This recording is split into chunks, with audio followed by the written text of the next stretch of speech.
will be here soon once he's extracted a foreign object from his anus or whatever it is he does. We didn't want to deny you, chat. Yeah, it's a Monday night, isn't it? Yeah, it's a Monday night. We are slightly later than usual because I believe Cynic was at the doctor, and I think they did confirm what we've long suspected, which he does have AIDS. So we'll be doing some sort of charity stream, I guess, in a couple of weeks. GoFundMe links will be sent out to the chat. But until he turns up, we could just carry on bitching about Alien Earth because what a fantastic show it is. Yeah, episode 5 crossed into territory of like fever dream, while also being mildly entertaining, while also showing like potential that we could have had with this show, while also being fucking horrible and stupid and hilarious at the same time. It's just everything. It's brilliant. I had to make sure I finished it before the stream. It's high comedy, like nothing. Like I can't believe people treat an alien infestation and dead captains like it's nothing. Nothing. He's eating it's his scene that scene when the security guy gets woken up and say, "Oh yeah, while you were asleep, there's a massive fire. We lost the aliens. People have died." But it's cool because I've taken sex tapes of the captain, the acting captain now. So do you want to watch them? But the guy's name is Chlamydia. Yeah, he's like, I wish you wouldn't call me that. And then we got no answer for why that was like even a thing between them.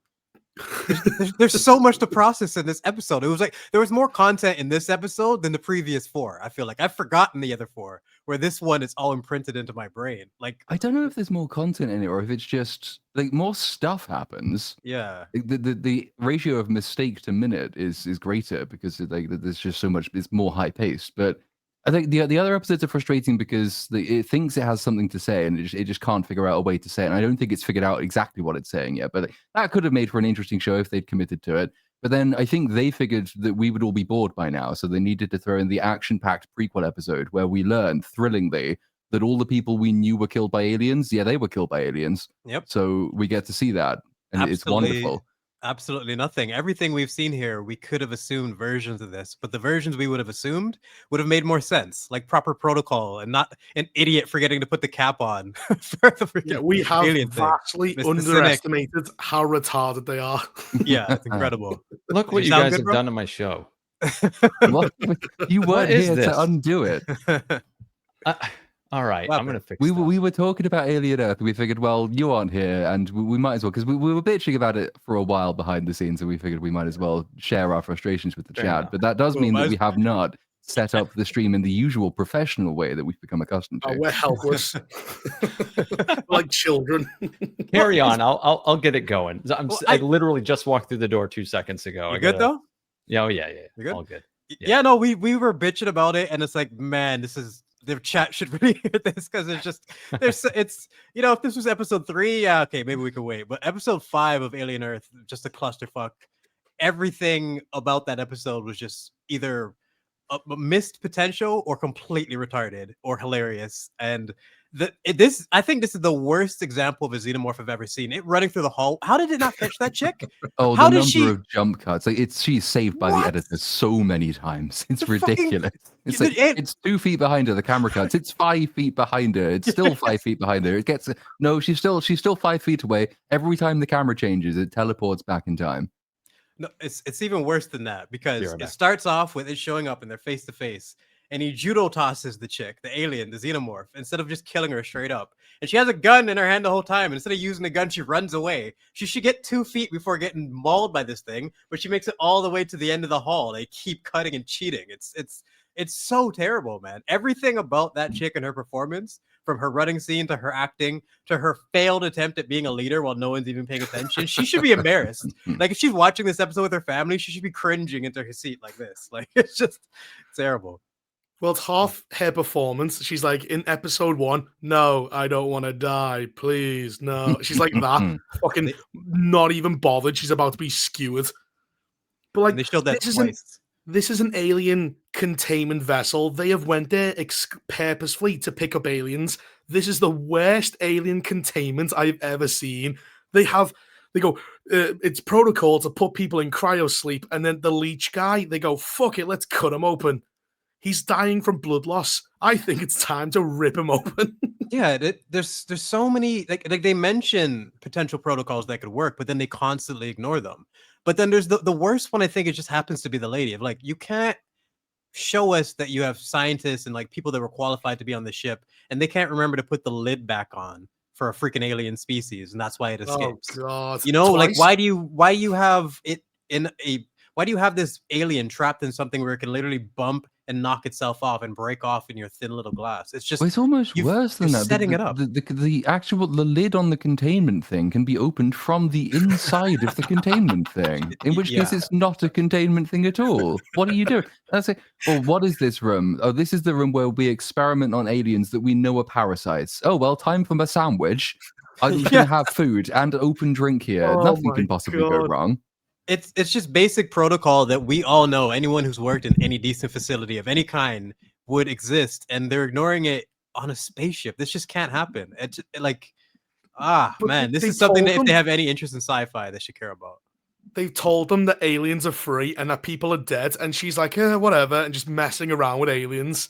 And she after like the lid, after finding the alien in the sandwich, which is of all places, the tick hides in a sandwich. They put it back, going, "You almost ate an alien." She then puts the eyeball back and doesn't even double check to see if it's secured. I mean, The the light eyeball is red. is the cleverest, most intelligent character in the show at this point. The 100%. eyeball is the hero of the show. He is. It's so funny. I saw like someone mention that in the meme, like the eyeball is the hero we need, and I'm like, okay, I gotta see this episode. Well, there's the funny bit where the eyeball is watching as the other parasites are crawling out of the cage, and the eyeball's like hammering Hey! on the glass. Like, what are you doing, Hey! you fucking You retard? stupid Wake bitch! up! Don't you know the protocol? Like the fucking eyeball. I couldn't believe that, man. The literal Jeez. eyeball is the only one who's thinking on this ship. It's incredible. Sounds Yeah, like I'm the glad only I'm not character watching the without a show. brain. You're missing out if you're not watching the show. It's Yeah, fantastic. just watch episode 5 with no context. Just All dive right, right in. fuck Have it, I'll no watch idea it what's after the going show. on. It's Yeah, you just don't- fucking. You don't need to. It's like it's the beginning of the whole story. Yeah, you literally don't need to watch anything else, and you understand what we mean, because there's nothing else. Like Platoon was mentioning, I think there might be more content in this episode than the rest of them, but it's not technically true. But there's more events. There's more to talk about. There's so many things that are just like, oh man, crazy episode. That might even be video worthy. I might have to take a look back at that, because the amount of things that are in there that you can directly compare to the logic that they've displayed in the other movies, it's just frustrating. You know, they Oh, shouldn't be yeah. this stupid if they care about this Like franchise. when they get the guy and they stick him on the slab to operate on him, for example, and they say, "Oh well, he's got these weird foreign bodies in it." Let's operate on him without surgical masks. Oh no, they've released an immediately deadly gas. Smart. Oh, who could have seen this coming? Pretty sure they use masks in Alien when they're doing the operation to try and get the. Also, but it even goes further back than that, because the guy they walk into the medical bay. And the guy's basically got no head. He's like, "Oh yeah, I tried to cut the tail off, and it just melted him." He lies. My he goes- bad. He goes, I made a small incision, and he's completely removed the tail. He's went in there with an axe, just chopping away. Unfortunately, this had the side effect of burning the man's head off. Oh, who could These have are seen this going? These are scenes that would work in an Alien parody, like legitimately. And I'm just like, you can't be serious. And it keeps happening. Like every 10 minutes, there's a scene like that that's just nonsensical to the degree that you think they're just fucking with you. Yeah. But The amount of Sums things it they've up. established about the xenomorph in this show in a couple episodes. How broken is the rest of the franchise now? If you watch this first, none of it makes any sense. Oh yeah, Like, yeah. quite massively broken. Hmm. Yeah. Well, it's like Prodigy, that guy sends a communication with himself, Boy Cavalier, talks to some fucking rando. Like, the big mystery of the episode is who's the saboteur, and it's just some guy that we Just don't some even dude. know. There was then- what is the setup? They say, "Oh, there was a massive fire in engineering," and the big reveal is, "Oh, it was the chief engineer who did it." Fuck me. Well, I mean, who could have seen that coming? And then, like, they go, like, all our navigation systems are out of control. Because, like, the plan is the chief engineer who's been in space for 65 years go, Boy Cavalier, put me in one of those children robot bodies, which I somehow know about, despite being, Yeah. again, half a century away from Earth. How Yeah. do they even know the company's formed? They know they It can't. They makes no physically, sense. like, by the laws of time, they cannot know that this company even exists, and yet You wouldn't even they be get born. back, and then even though we've spent the time establishing in other movies that messages take ages to get from space to Earth, It's like, no, he's already prearranged this betrayal somehow, and now he's in instant communications with Boy Cavalier himself. And obviously, this is going to be recorded. So now he's just committed a major crime. And it's downloadable. And it's like, yeah, this conspiracy we've been talking about while you didn't know I existed. Do it. What if I die on the way back? Well, that will suck for you. Well, that's me sold. I'll do it. And then even when he dies, he established in that moment that he cares about his life and he wants to get back. There's goals he has while he's doing this. But then he dies. He just turns into an evil villain. You can't stop it. It's too late. They want their monsters. Blah. And it just has the stupidest death scene we've had in the show. Well, as we said before, all characters seem to have contradictory reasons to go to space. Yes. Like the fucking engineer guy's got a wife. He decides to leave her for 65 years. And Morrow, he's got a daughter. And he goes, fuck you, I'm leaving her. I'm leaving you and I'm going to space. His character is... Oh my God, she died. Even if she didn't die in a fire, she'd be like 75.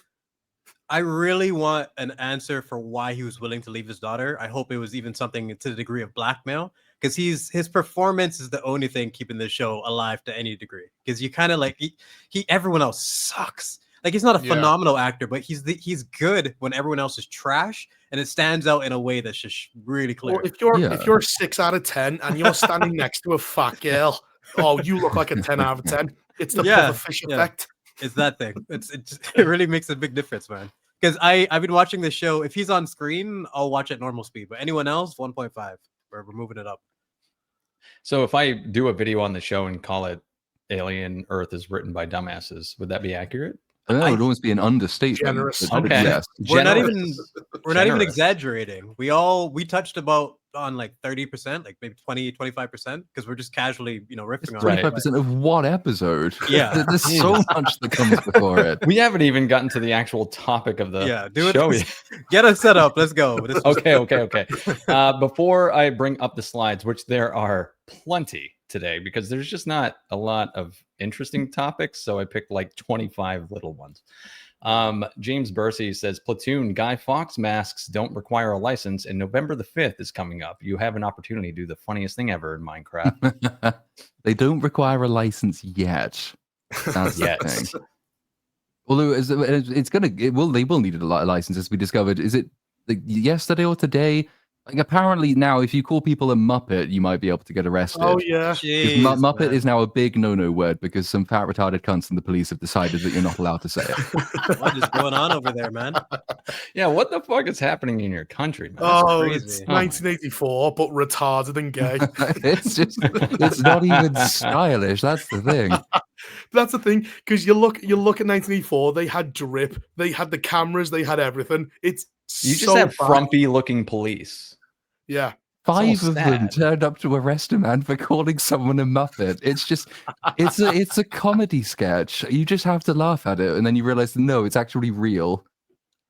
So let me ask you this, Platoon. Can you get in trouble for things you say in your videos since you are a resident of the UK? I don't have a clue. I hope so. It'll be exciting. I hope so. Eventually they'll come for us. They need to find out where I am. They'd have to decode my VPN first, and then they need to figure out who I am and where I live. And then that will be bad, because then the tax man will find me too. So it's like all of this will fall apart if they ever find out who I am. But I kind of hope they do. I could do with the joy and the excitement of a visit from the police. I'll film it and stick it on YouTube. It would be funny if we just kept getting taken down. It's first Platoon, then it's me.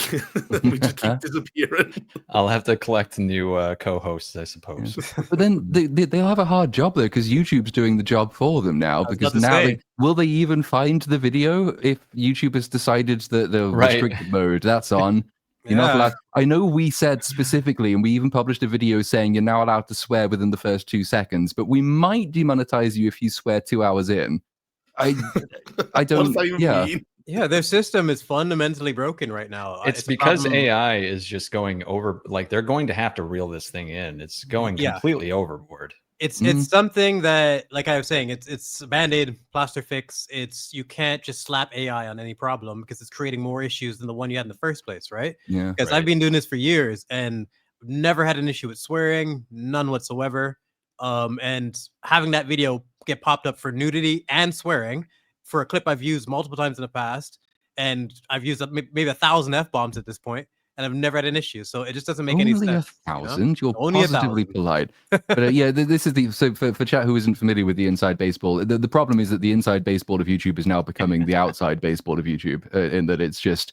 I think Red Letter Media did a video on it earlier, and I think a few other people have done it as well. But the idea, the problem at the moment is a huge number of channels of various, basically all sizes, are having their viewership cut, sometimes up to in half, because YouTube's brand new suite of safety measures has predictably enough made the platform completely unusable for lots of people. So check your profile, top right, press the button. If it's turned on restricted mode, turn that off, because YouTube is trying to protect you from itself. That's the only thing you can do, but amongst the other measures are it will randomly demonetize you for swearing without telling you why, even though it says you're allowed to do it. It will age restrict content without telling you what it is, even though it says you're allowed to do it.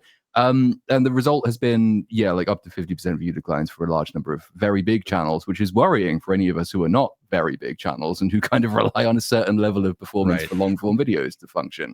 So who knows? Have you noticed any problems? I've noticed none on my end yet, except for on August 13th at 3 a.m. because they go by Pacific time. So I'm on the East Coast at 3 a.m. on August 13th. My viewership dipped by 13%, like that, right at 3 o'clock in the morning. I checked. That will be when they turn Skynet on. Yeah. Yes. See, I don't know, because I don't publish frequently enough to have good comparative statistics. The Jurassic World video performed strangely in the sense like every metric is really good except the views one. And the same thing happened on the second channel as well. But I figured that might just be because it's a long video on a really shit franchise and its topic isn't very interesting. But then all the other metrics are the ones that used to be the ones that determine how many people it gets pushed to, and it just never was. It hasn't been demonetized yet. Like live chats and Premiere viewers have done some strange things in that time. Like they will jump by hundreds in the space of a second, and I don't know why that's happening. But it's the problem, and YouTube is facing this problem. It's not a publisher.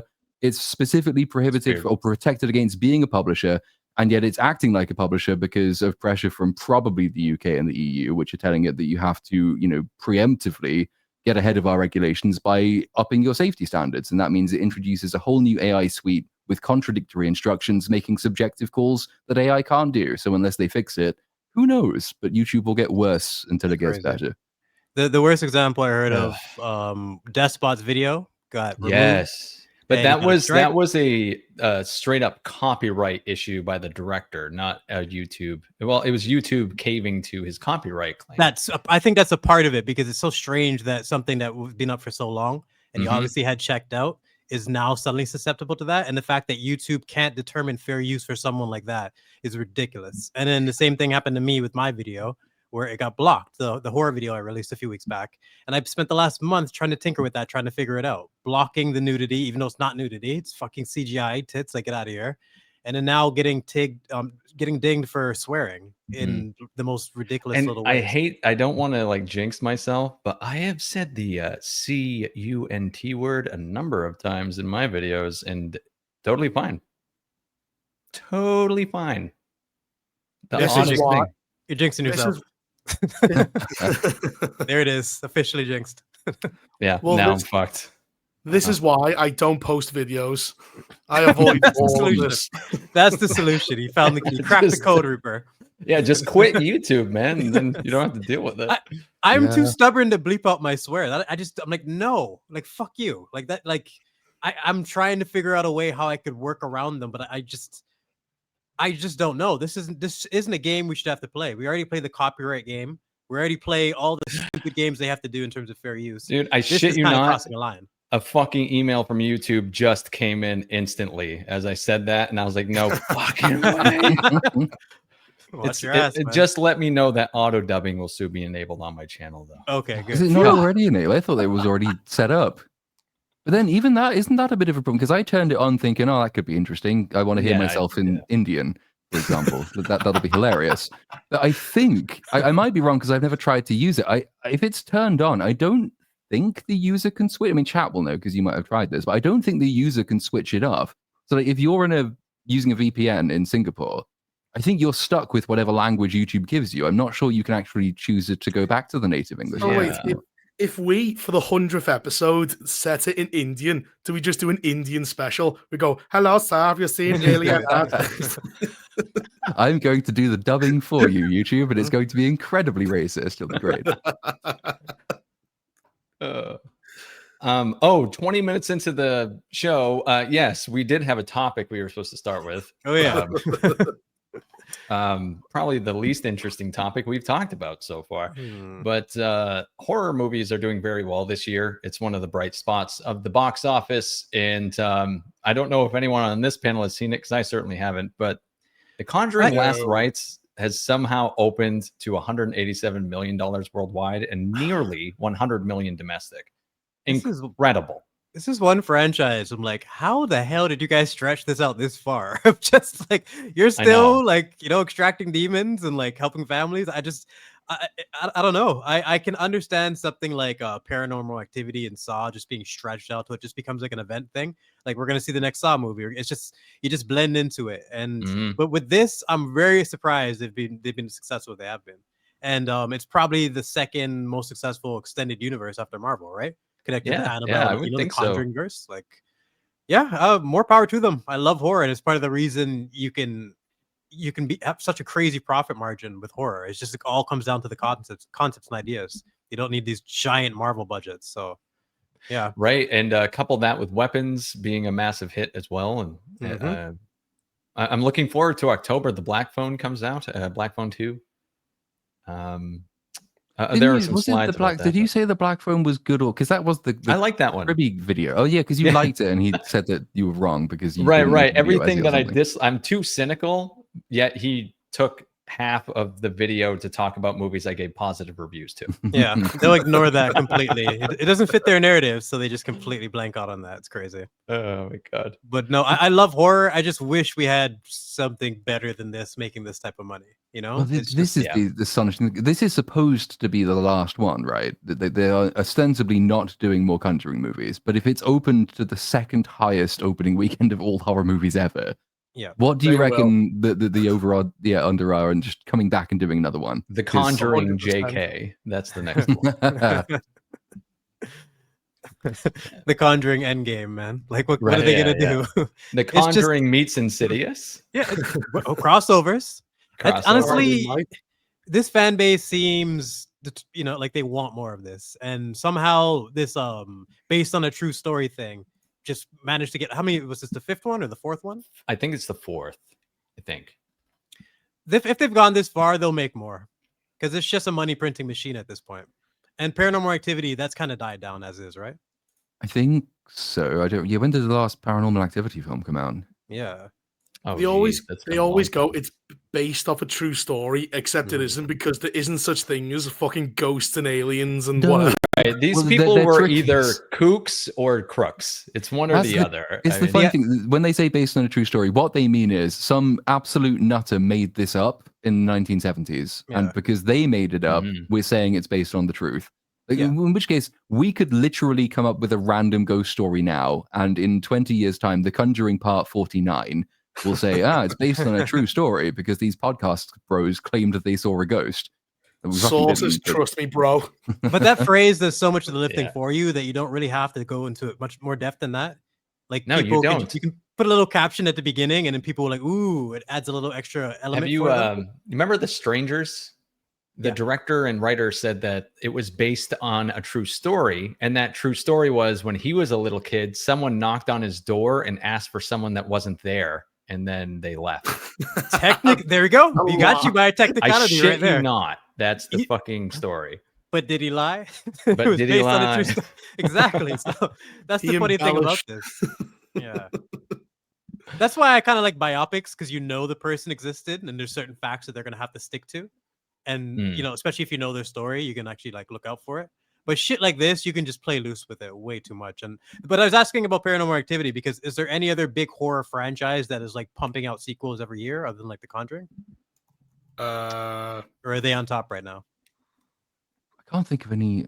There was, technically it's 28 years later. That's the only one that's putting out a sequel. Well, I mean, like pumping them out consistently the way Paranormal Activity did and Saw did, where it became like an event thing every Halloween. No. Well, I suppose A Quiet Place. They've kind of, what was that film they did last time? Yeah, Insidious is the only other one I can think of, and then Quiet Place is on part 3 at this point, right? They're doing. They did Day One, so they did a prequel. They're definitely doing So- spin-offs of that and like getting the most out of it, but there's only so many ways you can do that idea. It was just I didn't even think the first one's good, so I don't know how they got that far. Five Nights at Freddy's is getting a sequel. No, I don't get the appeal of that at all. It's the same people who watch Minecraft, retarded kids who just clap when they see the thing.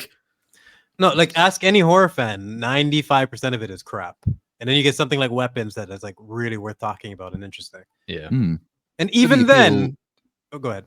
Well, the appeal is though that though they might be crap, they're also pretty cheap to make, and therefore it's very hard for them not to make a profit. So Yeah, the Blair Witch Project, Paranormal Activity, like the list goes on. Some of the most profitable There's films of something all time about are this movies. genre too that even though it's crap, like when it is crap, it can still be entertaining crap. Yeah.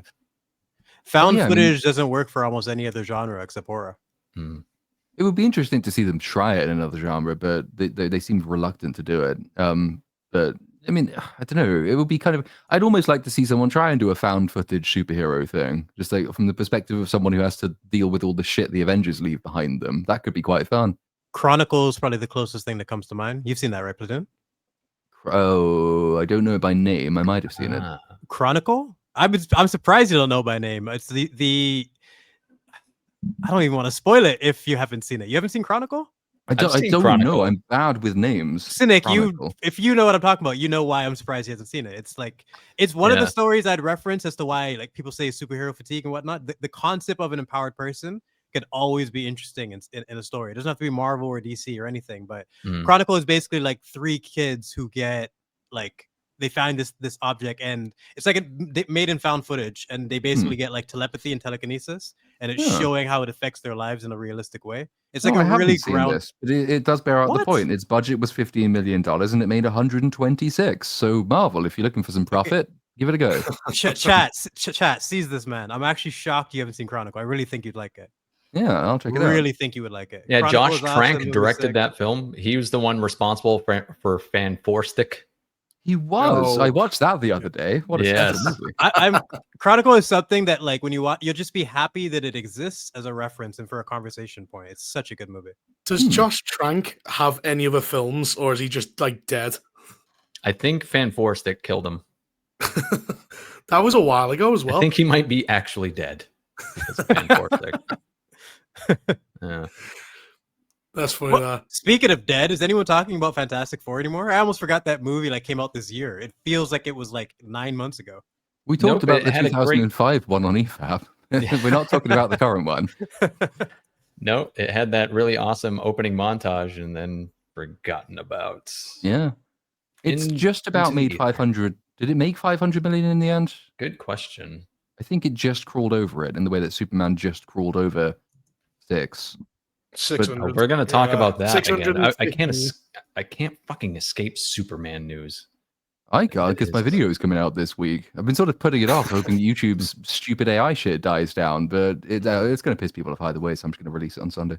Yes, Fantastic Four First Steps is at $511 million. Yeah. So, is that a failure? Or was Yes. I mean, Bomb. you'd have to say it's not great. It might not be it would have broken even just about, I imagine. Well, the mainstream media reported that it had a $200 million budget and then with additional reshoots. So we don't know if that was factored into the budget. Most likely not. You couple $100 million into that total for marketing and everything. And you do look at more of $750, $800 million break even points for these kind of movies. Because with the reshoots, it could push the budget to 300. And then, with the marketing 400, break even's more like 800. I really don't see how they're suggesting these are break even movies at all at this point, especially well, the easy and like the trick way of doing it is you just don't account for all those numbers you've just mentioned, even though we know that that's how they actually operate. Yep. I saw someone, it's on the Superman subreddit again earlier today or yesterday on Twitter saying, Superman's made the studio at least $125 million in profit, whereas the stupid Zack Snyder Man of Steel movie only made £46 million of profit. Well, I don't believe you, but also you're not accounting for the figures that we know that they never account for, but everybody kind of subliminally has to attach. So we used to be, it will make more money than Man of Steel. Then it was, well, it didn't, but that's only because of inflation, which has been invented to shit on the Superman movie. And now it's, well, it didn't, but it made more profit. Well, they're trying to say like the domestic market gives them more share because in China they only take 25% of the profit. Right. But That's I'm true. looking at the article. It says Sinners made them 60 million, but Sinners made 280 million domestically as well, and it also cost 125 million less than Superman. So I don't understand like how it made far less, even though it was a much cheaper film that isn't that far off domestically than Superman. And then I look at the article again. It says we have an insider who disputes these numbers, but that's it. That's all they say. Oh my god. They just don't want to admit the reality of the situation. I mean, Fantastic Four, even at the bottom rung of the number, would have to have made $600 million to break even because it was a $200 million budget reported by Disney. It's $100 million in marketing easy nowadays. That's actually low. So, $600 million at minimum to break even, which it did not hit. So why do they kill themselves like this? Just put themselves in a situation where they have to make like $1 billion to be successful. Is it because of the writer's strike a couple of years ago? Because I just feel like that feeds into the budget so much. It overinflates the budget so much of all the stipulations that they have. They have to have so many people in the writer's room and so many people doing X, Y, Z. And then it's just, you get to 200 million really rapidly. And some actors on the Marvel projects, Benedict Cumberbatch, the guy that we thought was from fucking Harold and Kumar, they all said that there's a lot of wild, unnecessary spending on these films as well. So. And all the quotes from the Doomsday actors of like nobody knows what the fuck is going on. They don't even know if they're in it, they're out. They have no idea what's going on, or it's just. Something needs to be done with the protocol that the standards that they have for every aspect of the industry, and it's just it's bleeding out now to where just the casual audiences can see it, not just people who are hyper focused on it like us. I thought I read as well the other day that Mark Ruffalo said he still hasn't seen the script for the next Spider-Man movie that he's in, so he may or may not be in it, but we all think he's in it because they said he was in it, but he hasn't seen the script, so he doesn't know. This is what I mean. How do you not know if you're in a fucking Spider-Man movie, dude? How is this not something like you should not be unaware of this? It's crazy. And I always go back to the Rhodey thing that I mentioned of how he just got thrown into the MCU based on a phone call where he had 2 hours to decide. And if they've been doing it like that since way back in like phase 1 or 2 or whatever that was, then imagine how bad it is now, where you have like 5 minutes to decide the next 6 years of your career. Like it's crazy. I don't know. Yeah, so Mark Ruffalo, when asked if he will return as the Hulk in Spider-Man Brand New Day, said, "I don't know. I'm still waiting to hear. I haven't read a script yet. If it does happen, it would be incredible." So is he not officially in the film? It's confusing. Well, I thought he was, because everyone was saying he was, and all the stories coming out were saying he was, and the premise of the movie was that he was, as I understood it, but maybe someone just made that up. I don't know. He could be maybe lying. They're just CGIing, without his mocap or anything. Oh, they could. Yeah, they could have just written it. He's just never going to. I mean, it's not like he needs to provide the voice, really. Unfortunately, he does to the extent that he's going to be Cuck Hulk, but hopefully he's not going to do that. God, you just reminded me, man. If there's one character in the MCU that they need to just like completely scrap and try again, it's Hulk. Like the whole MCU connected cinematic unit, like we did that, move on. I would like to see a good Hulk story taken seriously with actual components of his comics lore that's useful. And like the first Hulk movie in 2004, the Ang Lee one, at least they showed elements of like him getting angrier and getting stronger from that, and like he's supposed to be an unstoppable force. They've never portrayed that. They've made him a pussy to the point now where he's like unrecognizable as the Hulk. Yeah. We haven't seen a proper Hulk in over a decade. Very hard to make work as a character as well. But I mean, on the back to the horror movie and the budget question, like, it is a way forward. I would really love to see a superhero writer and the producer team be given a budget of like $50 million and said, "You've got to make this work." Yeah. Like, the next Spider-Man movie, you've got to do it for under $100 million. And then they turn to you shocked and they say, but what about the giant CGI APC chase through the streets with the explosions and the giant tentacle monsters and the multiverse? And it's like, how do we do that with that budget? And you just say, no, you don't do that. You have to do it for cheap, and you have to make it a character story. Try found footage. I honestly, the damage control department or whatever it's called, that would be such a cheap, easy, and quite entertaining TV show to make I think Yeah. they get a cameo in Spider-Man Homecoming, and that's kind of the only time you see them. But the premise of them, as I understand, is that they do just go around, they're normal people, they mop up after superheroes. And like that could be done really cheaply. You could make loads of references to stuff that people remember fondly. And you could make it like a cross between the Office and, I don't know, Men in Black. WandaVision. It's a great Men in Black, example. yeah. The homecoming scene with Peter at the beginning, excellent example, because it really works, and you get so many little details. Like even his dynamic with Happy Hogan was really fleshed out in the little montage, which was cool to see. You can do so much, yet they just isn't that what made James Cameron famous? Like having a tiny budget, but then just working his ass off and actually being creative. That When and you- being abusive to staff. There's that. It has to be done. But Yeah, but think about okay. it. Even though you're saying that jokingly, now we have a giant budget, no passion or creativity, and people who are too pussified and too stuck down by these PC rules to actually whip their staff. When not whip them, but you know what I mean. Like Well, if it you comes need, to if you're that. not operating at that's what I'm saying. If you guys even aren't Tom Cruise. psycho about this the way I am, get out of my fucking office. Get out of the. Well, that's what Yeah, happened. Tom Tom Cruise. Tom Cruise was shouting at staff during COVID. That's what and you need. It was like a big deal that he's going. You're gonna kill the fucking movie industry. I you feel like don't everyone fuck-" was on his side about that too. Tom had never Yeah. been more right in his entire life. I when he think came who to that. Like he leaked it- just it was just facts think he was it- spitting. Yeah, I think who leaked it was trying to hurt him, but everyone was like, "He's It's like, totally yeah, right." on. Yeah. Good Well, because call. they burn through their credit with the general audience by just making ever more ridiculous claims about what constitutes workplace bullying and harassment. Yeah. 'Cause it started off with fairly believable stories about like crunch and animation departments, the massive turnover in the Spider-Verse movies because of how ridiculously long and hard they're expected to work. And it's like, okay, I guess people can get on side about that. You want the workplace to be not a slave driving quarters. But on the other hand, they then move on to increasingly trivial things. It's like, oh, he called me a name. Yeah. That's Yeah. it. He said I was lazy and Lazy. fat. It's like, are you lazy Yeah. and fat though? Because you Aren't look it. It's just so That's the crazy. Bring side back the point. auteurs, man. Bring You 'em need to back. have thicker skin in this industry. Like you're dealing with artists here. People are gonna get upset. Like actors are a different breed, directors are a different breed, writers are a different breed, and they all used to coexist in a way where they acknowledge their flaws and like worked around them. Now everyone's so sensitive. Like you can't do anything. How are you supposed to get a project done with that? And imagine if they're filming in the UK and they get fucking arrested for calling. Yeah, out imagine people. someone called someone a muppet and then it's all over. Fucking knives are getting pulled out. What was that?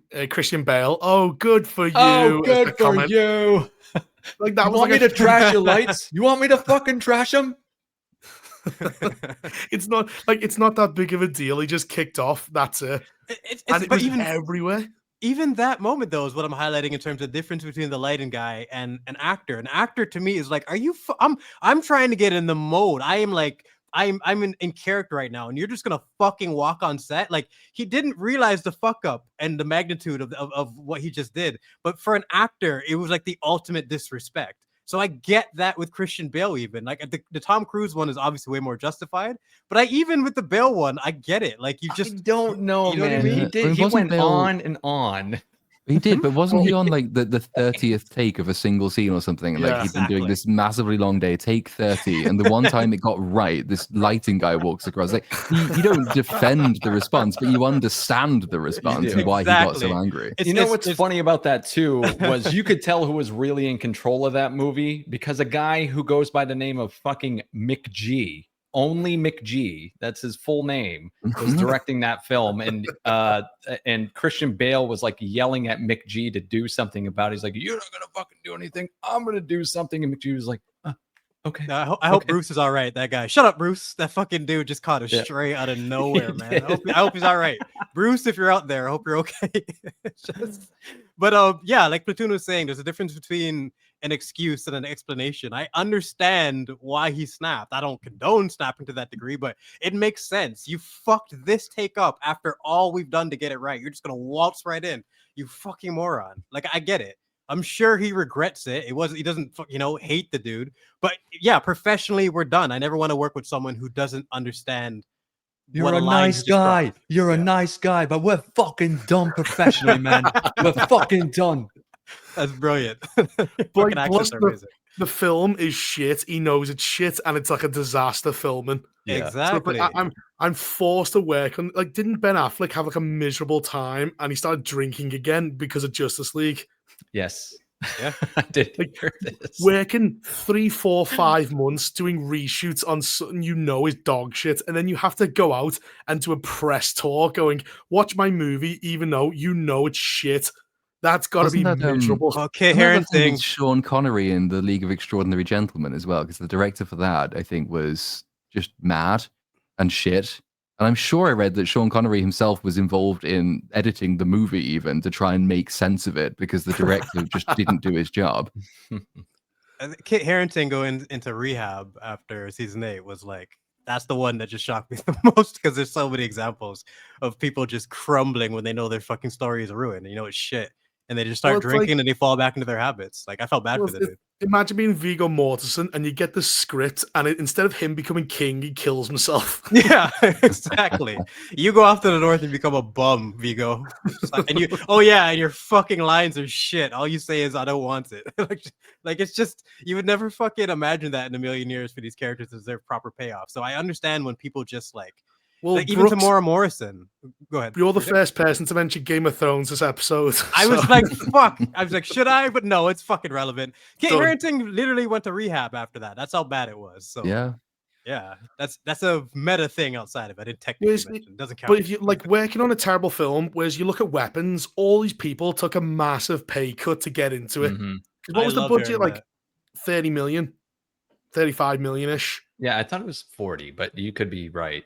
You got Benedict Wong, you got Josh Brolin, you've got, I suppose Aldrich Ehrenheit is probably cheap. He hasn't done anything since. Yeah, his budget, he's probably cut down his price for sure after Solo. But you got some good We were actors. both wrong, Reaper. It was 38 million. Right, but doesn't that make you instantly respect the actors way more when you heard that they take a pay cut, and then it makes you immediately more interested in the script? Because that would only happen if they believed in the project. Yeah, they must have seen something in it that made them really want to be in it. And like actors, lots of them are stupid fucks, but some of them have a degree of sense. They can read a script and understand some of them, whether this is worth it or not. And if it's a completely worthless film, obviously you're just in it for a cash grab. But if it is something you actually look at and you believe in and you think it's great, and then you commit to that by taking a pay cut to be in it, that signals something to the audience. And in the case of Weapons Together, it was kind of successfully so because it was something worth getting in for. Really, full shorts. To the actual slide on screen here that we haven't mentioned in like 15 minutes. We worked around it. Yeah. We've mentioned it. No, totally fine. But yeah, Weapons is already coming out on digital on September 9th. This is normally reserved for films that fail at the box office, but this is done incredibly well. So I actually found that really surprising. Just 1 month after its theatrical release. Is this Warner Brothers that released Weapons? Yeah. Because there's a film they've released that you've got a slide where it's Warner Bros. Yeah, is it just a new strategy because they've done it with Superman as well? James Gunn said he chose to do that, so he's just full of shit. James Gunn just lies. As always. Anything that man says is just a lie at this point. Like you just can't trust him. Like if this is doing it and this is doing very well, I can only presume it's that Zaslav has said get it straight onto HBO. Yeah, they have to boost Max somehow. They do. And I guess, Weapons probably, I haven't tracked its box office performance recently, but I would imagine it's coming to the end of its massively profitable theater life cycle. And I also don't imagine it's something they expected would do as well as it did. So if there was a pre-arrangement in place, then, that might have just be according to the plan they set out, not anticipating its success, or it might be that they got another movie out that they want all the attention on, so they want this one out. It's like there are a number of reasons they might have made the decision. I guess it's still cranking at the box office, just FYI. Like it still made $5 million over this weekend and still playing in 3,300 theaters. So it's word of mouth, 100% word of mouth. Yeah, it's still cranking. It's really surprising. Because what else is there to recommend right now? If for your real movie fans, just Weapons is something you could recommend to anyone who likes proper films. There's regardless of genre. Well, we got Shelby Oaks on the 3rd, haven't we? Of October. Let's go. Oh yeah. This is a film by Chris Stockman. And Chris. Can you imagine if it was better than Weapons? It's like Oscar winning and fucking everyone here goes, it's our favorite film. That would just be surprise. That would how do we wrap our heads around that if it happens? Like, how do you make kill such myself. shit reviews? And like, I just, it's the fuck. It's like I can't live in a reality where Chris Stuckman can make competent movies. I Yeah. can't manage. We'd officially be Stuckmanized at that point. Up Like, I is just don't down. want it. He's brainwashed me, and I'm gonna kill myself. God. The trailer was filled with a bunch of just cliches that we've seen before, but it was serviceable. It looked competent. As the word I was going to use. Competent but recreation of tropes. Yes. It looks like someone who grew up with horror movies and loves the horror movies. And But that was the IGN review we pretty read. much It's it. an IGN 6, is Shelby Oaks Ooh. officially, and that was their review, was basically saying, "Oh, the beginning is kind of interesting, but then it just feels like every Shits other the horror bed. movie." Well, it's got Mick Flanagan helping him, so it's like even the competent parts, you've got this experienced horror guy behind you. You Is say he? helping him. He's an Yeah. executive producer. His Has he even name's seen just the on it. film? Putting his name on it. Yeah. Why? And Would you even do me, that? just biasly, I feel like it's got to be that, because Flanagan's concepts usually, you can get an idea way more intriguing than that just from his trailers. Like, Flanagan's the king of horror right now, and I think if he's going to put his name on something, he would have written it, which is not the case in this. So What do you mean, Jedi Brooks? Jordan Peele isn't the king of horror? no, he's like the Joker or Jester or Rook or like Pawn or something. I don't know what he is. Clown. The clown, yeah, that's the one. He painfully overrated, obsessed with his politics. He's a funny guy. Obsessed. That's He's the a funny weird guy, thing. and he does have some talent, but he fucks it up with his politics. Yeah. Just Well, that's the screwing strange everything up. thing. Like, Jordan and Peele sketches are great. They're actually and they're self-deprecating. He's But then so when it funny. comes to his movies, he's a fucking nut. You're so right. It's like the Stuckman thing that you just Yeah. mentioned of like, good. Imagine him making an amazing movie, but then making his horrible reviews. Peele is that in the real life, where I think he's really like, he's just, they're so open-minded and willing to laugh at themselves in their skits, and like they bring such a nice element to them that's refreshing. And he loses all that in his movies and becomes this pretentious asshole who thinks he's way smarter than he is. Do you think? It's a weird contrast. So the Hollywood Reporter says Jordan Peele's next movie, last dated for October 2026, was taken off Universal's release calendar. We are being told that Peele has no working script. My first thought was the same thing we discussed with Ryan Coogler, which was he was somehow not able to figure out a way how he was a victim, and tell us how he hates white people in not so subtle ways. But Well, his that's last just me. film, Nope, made profit. It didn't make a lot, but it made profit. It was quite cheap. And Get Out So, made a lot like- of money too. Yeah, so like I don't see him being punished. Do you think he made the choice to put it back? Well, when you have to inject politics into everything you do, it's extra work. You can't just tell a story about characters and an interesting concept. So it just, I don't know, maybe he's complicating himself with his priorities, because it seems like he's committed to this whole thing. Every one of his movies is tainted with it. Isn't he doing a film called Him about the football player? Yeah, I had that in here somewhere too. But is that Jordan Peele? No, it's produced by him. It's Okay, directed and written by him. Yeah. They kept saying, they always do that. They go, Jordan Peele, a person of Get Out, and he's just got his name on it. He has nothing to do with it. That's like Flanagan with Stuckman. That's why it's so difficult to know who to give the credit to sometimes. Yep. Him, the sequel to Her? I don't think so, conceptually, but maybe. Third film's they. Then Zimzer. Goes through all the pronouns. Her is fucking phenomenal movie. if anyone Would has you seen say that. Jordan Peele's work is overrated? Yes. Yeah. Me too. Yeah. It's got to be Key who does all the fucking comedy, because it seems to be when he separates from him, he becomes absolute shit. Yeah. That might be it, because he is naturally funny, and I could see him being a big part of what made it work.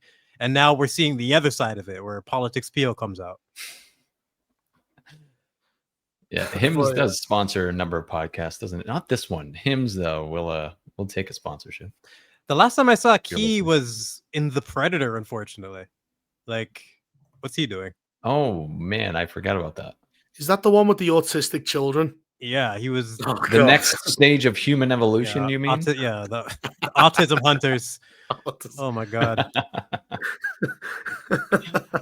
It's such a stupid movie. Like it's one of those. Got that predatism. Mm. But then you've got. Sorry, go on. No, I just to close on Peele. I don't know how you trick people into thinking that his movies are so much more intelligent than they are, and it feels like they don't age well almost ever. You think about them for a little bit, and then it just falls apart. And I don't find them scary either. So I don't really get him. I'll see how he does in this next film to completely settle my opinion on him. But overall, he seems pretty overrated. Yes, After Dark has been canceled, by the way, for today. Yes. Right? Okay. No After Dark. Political statements aren't scary. Yeah. The real monster is racism. It's like, it's fucking everything. God. It's just, yawn. It's just boring, man. Yeah, like what's scary is a guy in the woods with an axe.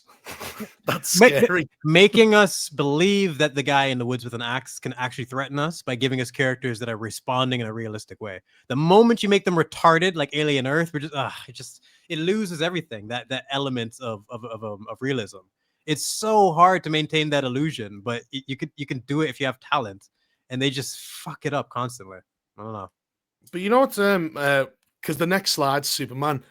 Yeah, they're releasing Superman and the Batman Part 2 in the same year, Superman 2. And oh my God, I'm revealing secrets here with the slides. Spoilers. Does anyone think they're merging universes? Because if you look at I think the better question is, do I want them to? Because I don't think they are, but it might be James Gunn's only chance to have a Batman that will be liked. Because this one is. Well, there's two. I'll send you the thing. Because there's two timelines. I've sent you James Gunn original one, and I'll send you the new DCU timeline. And it seems to be the ones they've kept open are the ones that like they've introduced Clayface. Clayface wasn't a part of it, and I've seen footage where Clayface is being filmed in Liverpool, where is exactly where the Batman was filmed. Like St. George's Hall and everything. Which is like you're filming in the exact same locations as the Batman. Yeah. And both these movies are being rushed because like 2 weeks before the release of like the Batman script had been finished, he went, it'll take as long as it did. Then Superman came out and went, oh, we've got a finished script. It's like this is the original timeline. Ew. None of these movies look enticing at all. Waller? Yeah, a movie her? Booster Gold? Oh my God. What is this? Where's Batman? It was still titled The Brave and the Bold is Batman. And Legacy was the original title.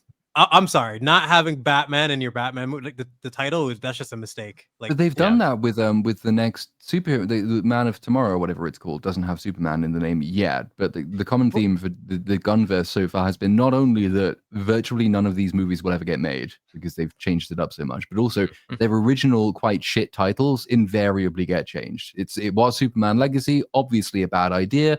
Cut it to Superman. It was Supergirl Woman of Tomorrow. That was changed, obviously shit. It's now just Supergirl. Now it's Man of Tomorrow for Superman 2. It's not going to be called that. Superman's going to be in that title, even if he's barely in the movie, like this one. So like none of this is planned at all. It's just an hysterical cavalcade of nonsense. But I wouldn't be too surprised if it did turn out they merged the universes, because I just don't imagine Superman had the kind of impact that they were hoping it would. Like, there's a reason they rushed out the announcement of the sequel. There's a reason that they're now trying to like release these in the same year. Then the new Batman, James Gunn's own Batman movie, which he's talked about so much, where is it? he never shuts up, and he's told us he wants to do it. We've heard no information about it. Yet we've had announcements for movies that aren't even getting made anymore, like The Authority. So yeah, Swamp Thing is gone. Authority's gone. Brave and Bold is gone. Paradise Lost is gone. Waller has been merged with Peacemaker. Booster Gold is gone. And I've sent Cynic the new timeline. And it's like, you can see that they've went, like a bunch of, like Clayface has come from nowhere. That wasn't on the original plan. And it happens to be when The Batman Part 2. So that's the new timeline. Just blended everything together. He was smart. He'd convinced Matt Reeves to let them merge. The fact that Penguin think exists he wants should have them. changed all their plans. Like, you have the Batman and Penguin to work with. That should be your base. I don't know how they're trying to tarnish that. I don't even know why they would waste that and do the Superman in the first place. I was never on board with this. And I don't know how you blend those two tones. James Gunn's Superman and Matt Reeves' Batman. How do you do that? I know. I don't think it would be a successful merger because the tones are so different. But I think it's the smartest move for him because they're both, whatever. General audiences like Superman. They like that shitty fucking monologue at the end of the movie, and we hated it. But they liked it. Yeah. And people like the Batman. So there you go. You already have your top it two. would be too tonally jarring, but James Gunn has just said that Peacemaker Season 2, which is notably not a kid-friendly TV show, is the prequel to The Man of Tomorrow, whatever it's called. It's like, well, what's going on, James? Well, he's a liar. He's just you have to watch Peacemaker, is what he's really saying, because no one's watching it. No one's watching it, exactly. But that's the type of thing. But like, you can see Supergirl, the ones he's kept are the ones where they're far away from Earth. Lanterns, they're like, they're flying around space. Supergirl, she's far away in space. Peacemaker, he's in another universe. So you can now go, right, we've only got Superman. We can now introduce Batman through Clayface. Because if you introduce the Authority and you introduce all the other shit, the universe would be too fucked. But now you've really only got Superman because everyone else takes place off Earth. So I think that's what they're going to use to merge them. But you would think they would learn. Like, one of my biggest takeaways from the Superman movie is, like, it just felt like it didn't learn from the last 20 years of superhero movies and just the meta around it. Why are they...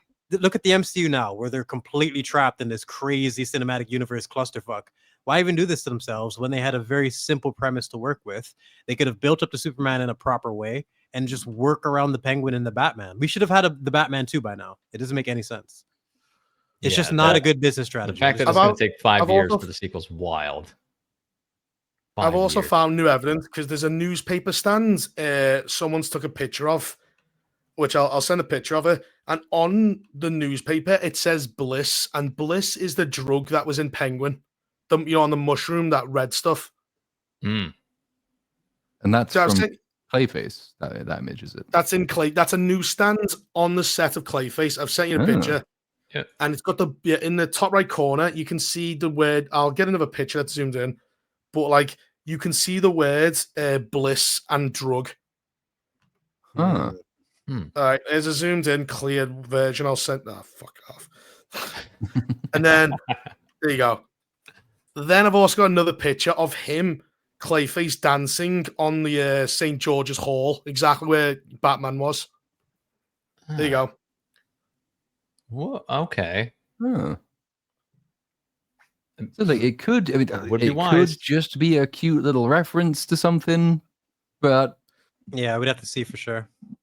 That I would say that's probably a reference. Like, they've got the Three Joker reference in graffiti, but then here's a picture of the Clayface of the Batman movie on the left and Clayface filming on the right, and it's the exact same location. Then where is it? You are doing the investigating, sir. You are the world's greatest detective. Yeah, set it up. Well, you have those Batman, fucking eye things like the Batman had. See, there's St. George's Hall, and that's because this is in Liverpool where I am. So like, that's the actual that's Clayface right now being filmed.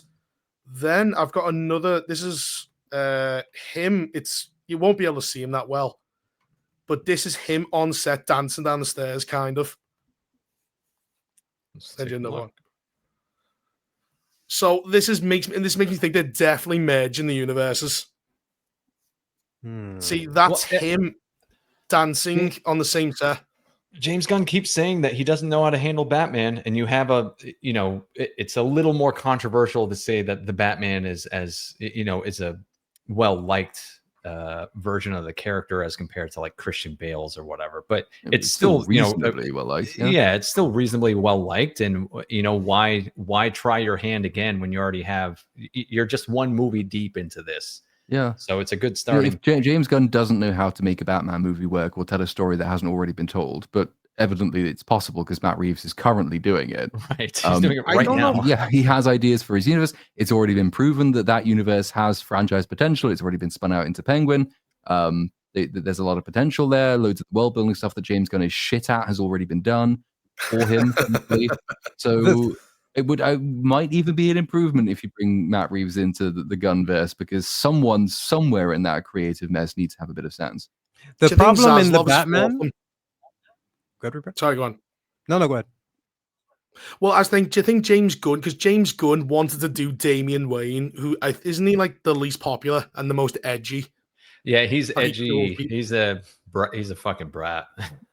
Really. So what I think someone has told him, listen, James, Matt Reeves has got a better Batman. It's made more money. It's got more acclaim. It's more popular than your It's Superman. Tonally more accurate. Like, this is the thing. People can debate the Batman of whether or not it was good or bad, or whether or not they liked it. There's certain elements of the tone that's just indisputably fantastic. Like that is something that James Gunn's Superman just can't touch. Everybody loved the beginning, and the issues in the third act have nothing to do with Batman. Him is like, outside of some moments of plot armor and whatnot, his character is pretty intact. They wrote him really well. The third act falls apart, and it's not really his problem. Yeah, there's too many elements that work. The third act is silly, but like I know a fair share of criticisms for that Batman movie. It is miles better than Superman was in terms of its internal consistency. Its third act is significantly better than Superman's third act is. Yeah, it's even that. It's true. Yeah. They actually gave Batman an arc within the film. Like, he learns that he needs to be more than just vengeance. He can be a symbol of hope for people. It's he still has a meaningful payoff. He still has a meaningful payoff in that shitty third act. Like, there's still things in it that work. It's just the Riddler. Just what were they thinking with that? I've sent you another picture of the set. No! God, it's so bad. Yeah. But this is the thing. For everyone who thought the Batman was mid, it's usually mid to good. No one thinks it's like completely shit. Right. But then the Penguin gave it new life. I know too many people who went back and rewatched the Batman after the Penguin. Like, you can't ignore that if you're in charge. The guy in the middle with the woman, he's going in. This is Liverpool Library, which is literally right opposite St. George's Hall on the right. But he's wearing the same jacket he was in the other shot as well. And it's the same. And I've seen the actor. So it literally is. This is Clayface being shot right now. Right. And Clayface was floated as potentially the villain of the Batman Part 2 early on. So this is kind of falling in line as a potential merger. I think they might keep Clayface. I'm not sure. They might have changed the plans, but I do believe they're merging them. And I don't think James Gunn is happy because he had plans and his plans are being thwarted. Well, he loved the Authority and now he's not doing it. He goes, Authorities, I love them, my favorite people. And where's that movie? Yeah, but is this what's best for DC, or is it's what's best for James Gunn? Because that's what's his priority is, you know? Like, that's for DC. It's his ego. Like, if he really didn't have this massive crazy ego, if he wasn't a lying asshole, he would be able to acknowledge that this isn't suited for me. I should stick to what works best for me. Work with Matt Reeves, and maybe together they can actually make the cinematic universe work. Learn from what Marvel did wrong, learn from what they did right. But instead, it's just it's reminding me of Rian Johnson and J.J. Abrams, just the passive aggressive bullshit between the two of them. Yeah, because what you do with Kevin Feige, which is Russo brothers get Avengers, you get the Captain America trilogy, you give a specific director his character, and then that's it. They work on it.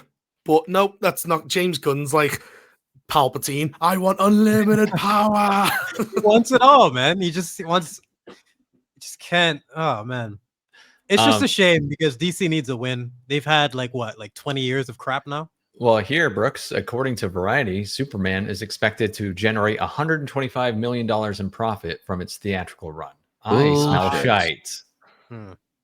Bullshit. But yet, in this article, it says our insider disputes this, although he does not give specific numbers.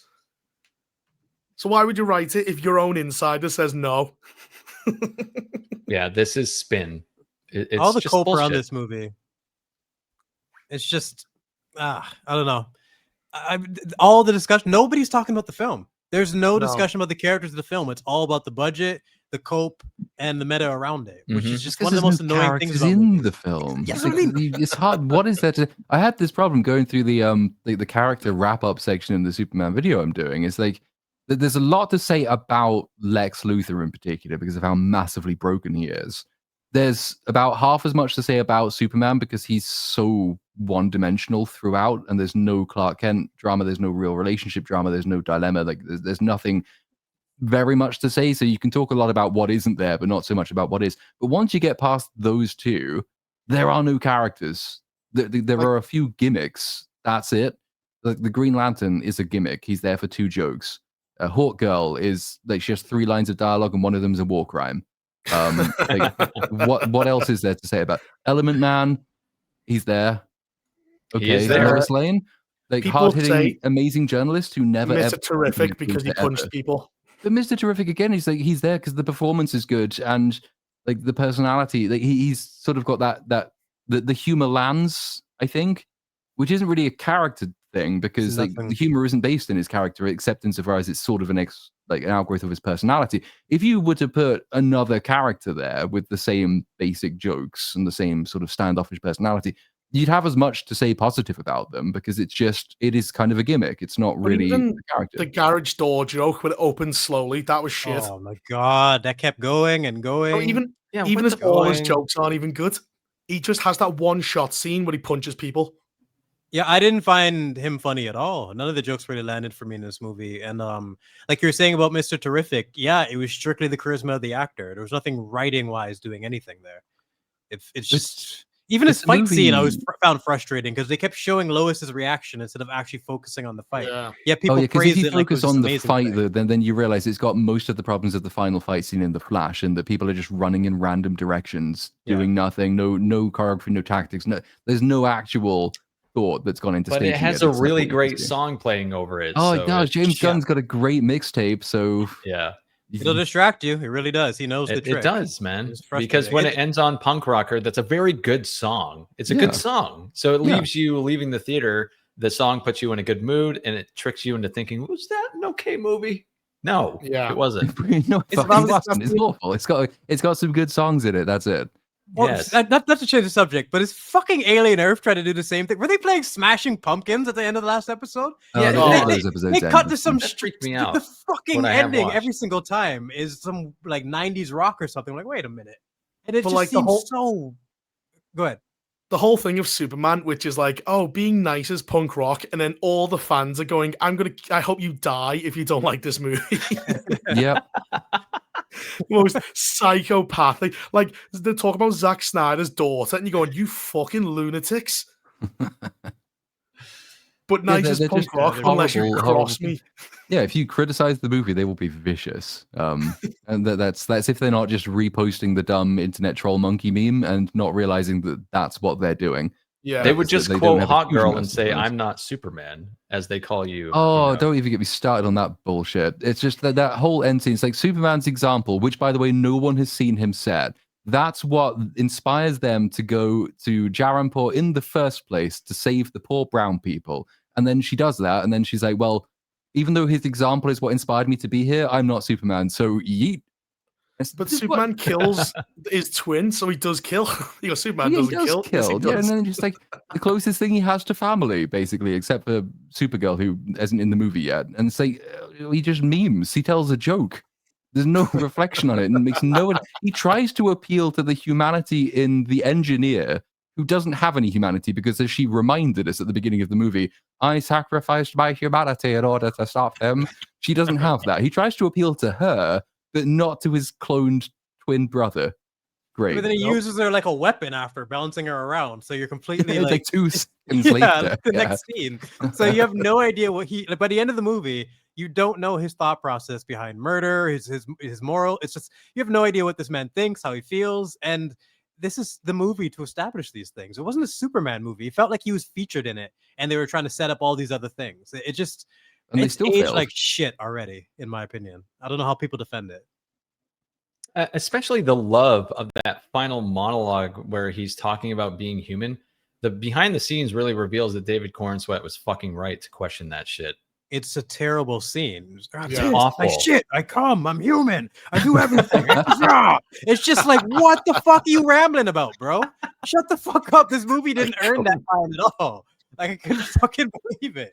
And then Lex gets ragdolled by the stupid dog. Oh, the fucking dog! I almost forgot he existed until that. Well, I actually have to Damn do that for the videos, like dissecting that ending monologue that he has, talking about the strengths of being human. It's like I try and I fuck up, but I just try and do my best because I'm human and that's my greatest strength. It's like, okay, then let's go back and apply this to the entire preceding movie. At what point does he demonstrate any of this? When does he meaningfully fuck up? Doesn't really do that ever. When does he ever have like a human flaw or failing? Well, he gets mildly angry once, but he's right, so it's He never. shouts at a woman. Well, yeah, but then he's right because he's trying to be good. And he's right. And he's human, and that's his greatest strength is in fact shouting at women. So there is that to be said for it. Meanwhile, what does the movie actually show you about humanity? Oh, it shows you they're incredibly fickle, flippant fucks who will turn on him in a second. It's like, you're our hero, Superman. No, you're not. You're an evil Nazi rapist. Oh, now the news says you're the hero, so you are the hero again. So it's like, okay, that's score -5 for humanity. Lex, who is a human, what's his major thing? Was that he's petty, he's envious, he's evil, he just wants to stand on top of everything, and if he can't, he'll tear everything down. That's a human flaw and weakness. The movie's got loads to say about human weaknesses. And all it has to say about its greatest strength, the thematic conclusion that humanity is his greatest strength, is him saying that. It's not in the film. It's just in a monologue, and it makes no sense. Yeah, and executed horribly.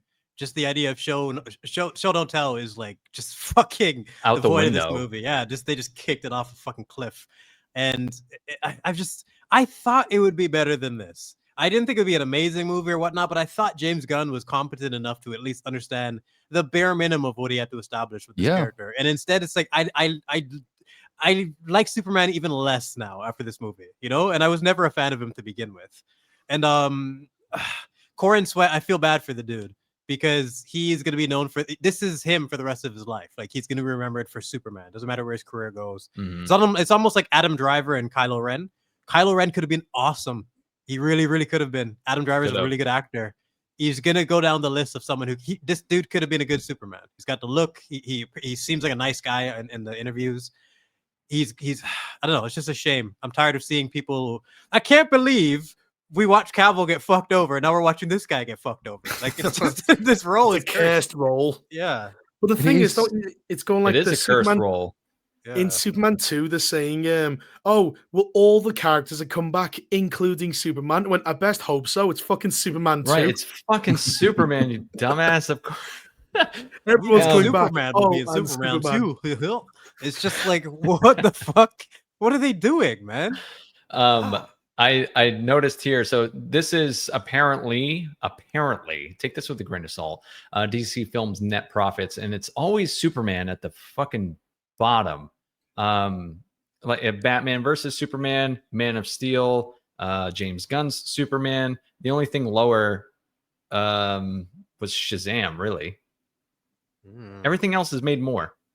Well, Shazam. What was the box office of Batman and Superman? Wasn't it like 900 It was like million?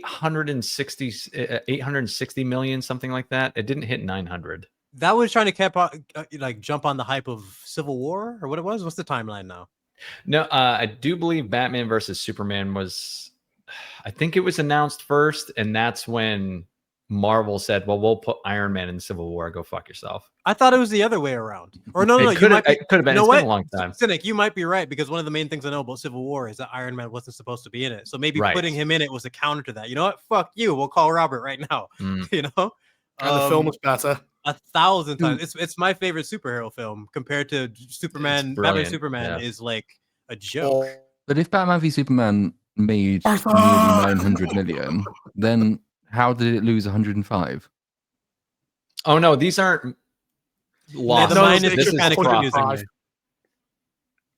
It's just dash 105. Yeah, it's dash. Oh, they should have put a plus. Me too. They should have put a plus for sure, just to make it fully clear.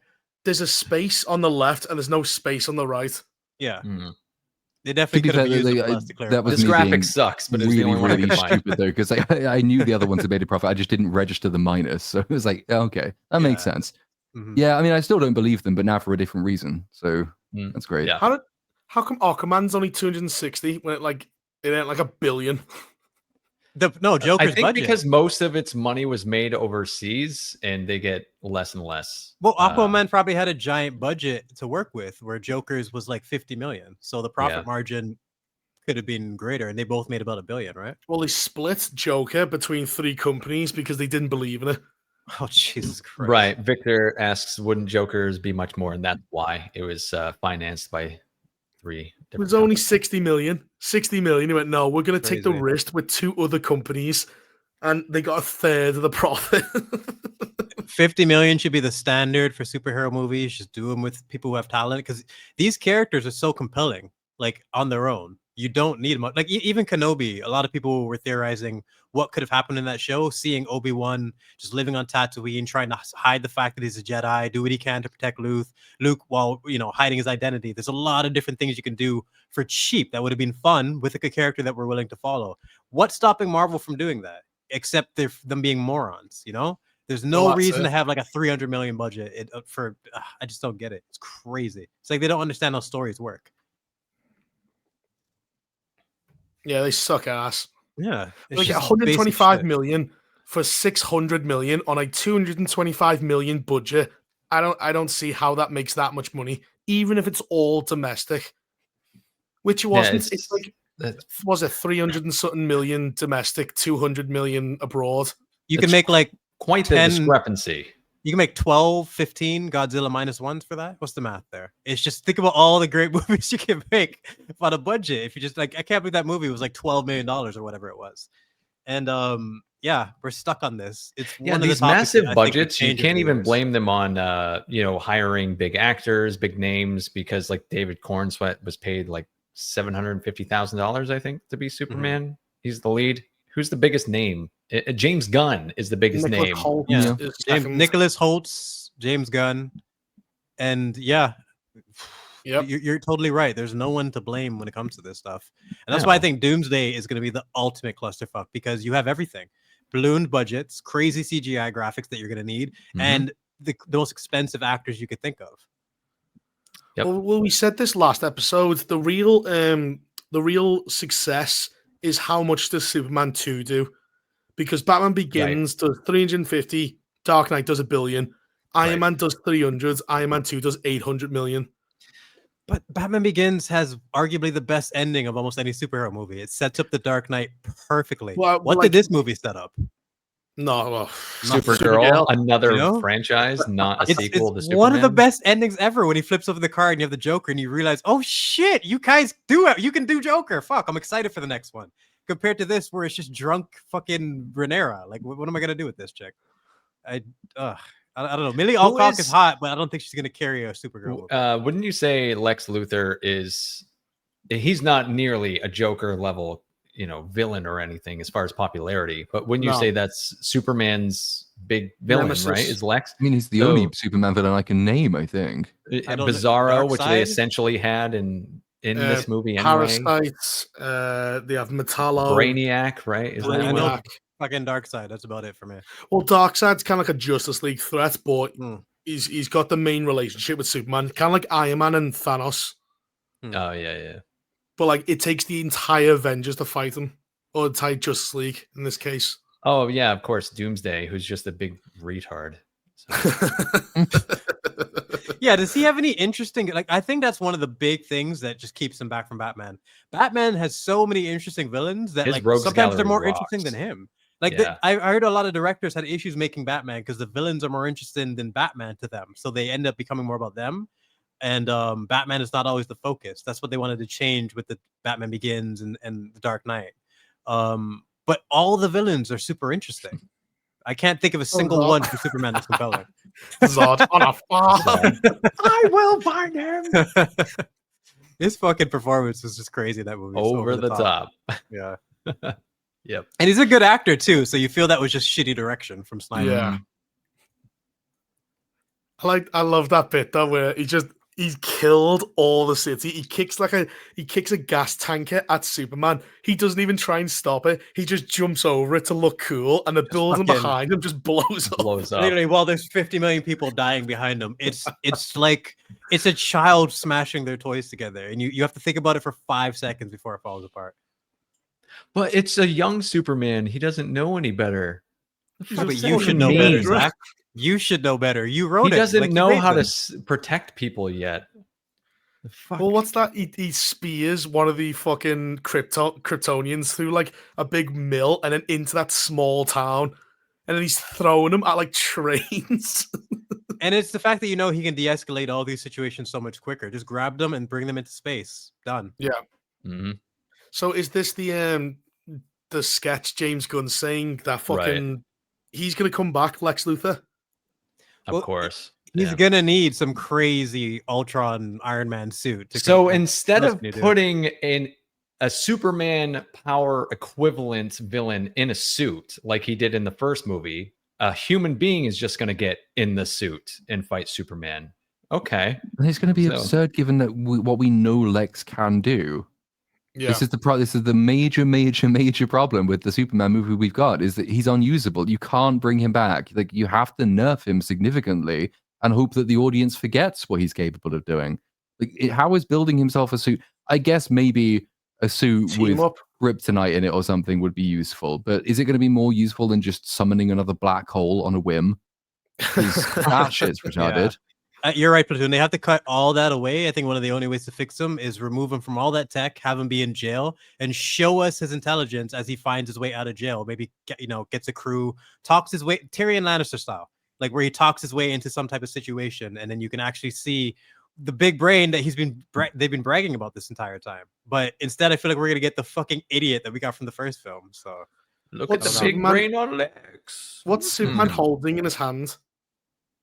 fucking, Screwdriver. it looks like a screwdriver. Why? Is it he's I gonna can fix bust them him. out of jail? Is it gonna be like a team up? I need you, Lex. It looks like they're Fucking- friends. Like he just helped him with like a spare part or something. This Yeah. whole picture's kind of gay. I don't know what's going on here. This picture has gay vibes. Let's go. They totally just banged, and now he's helping him back into his suit. Man Lex of is the Mars alpha. gay coded, dude. Superman takes it. Lex pulled- gives it. He pulled down those red panties and just gave it to him. Like that's pretty much what I'm envisioning here. Why is this fucking picture? What is this exactly? If they're gonna fight again, it's gonna be just awful. So they might try and do a little team up, but like, is it Brainiac? Are they gonna fight someone else? And do you want to make Lex Luthor a buddy cop, like sidekick character in your second movie? He is one of the only DC villains with name recognition. As far as I'm like, I know nothing about the comics. I'm in the general audience position. I have heard of Lex Luthor because he's in all the movies and loads of TV shows. I know who he is. I know he's meant to be a villain. And do you want to get rid of that so early? You've already broken him as a villain. I don't really want to see him broken Oh. as a hero. I know what they're gonna do. Basically, there's a run where Lex Luthor becomes president. He's gonna team up with Superman, become a hero, and then become a Trump-like president for Oh Superman God, can you 3. imagine? Oh, They It's could, gonna they happen. could do that, yeah. It's gonna happen. They're gonna. It's like it's like Kingpin. Wilson Fisk. He just Kingpin. Kingpin. Yeah, he's gonna become fucking president in like one film, forgetting that he just murdered God knows how many people. It's the only story they can do. I wouldn't be surprised if they go that direction. Is he gonna wear like a blonde wig? I honestly think the only way to fix him, like Platoon said, just you have to cut him off from all that, and the quickest way is the arrest. Like he loses everything and has to build himself back up. It's the only way we can actually see his intelligence, because the Lex we got in that first movie is a fucking goober. Even Yeah. then, like, are you telling me that the US government would just leave a man rotting in prison who can make infinite energy? No. I don't think. Why would they do that? Operation Paperclip was for relatively little skill by He could comparison with be- Lex Luthor. He could be broken out for that exact reason. You know, we want to get to him before they do, because they know they're not going to let this brain rot in a cell. And then he gets some type of opportunity. Like, I don't know. I'm just brainstorming for something that I know James Gunn won't do. Just trying to make something interesting out of this piece of shit. But he's a good actor. I hate that they both got fucking wasted on these roles. Yeah, yeah. Well, they're gonna try and turn him into Loki, where a recurring character that keeps coming back.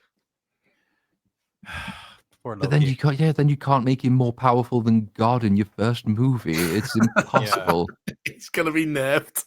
It's like- like they don't know what they did. That's the only explanation for it. They look at it like it's just a joke for the monkeys, you know? That's it. They don't actually think about the ramifications. Unless they lobotomize him, we go, well, we drilled a hole through his head and now he's contained.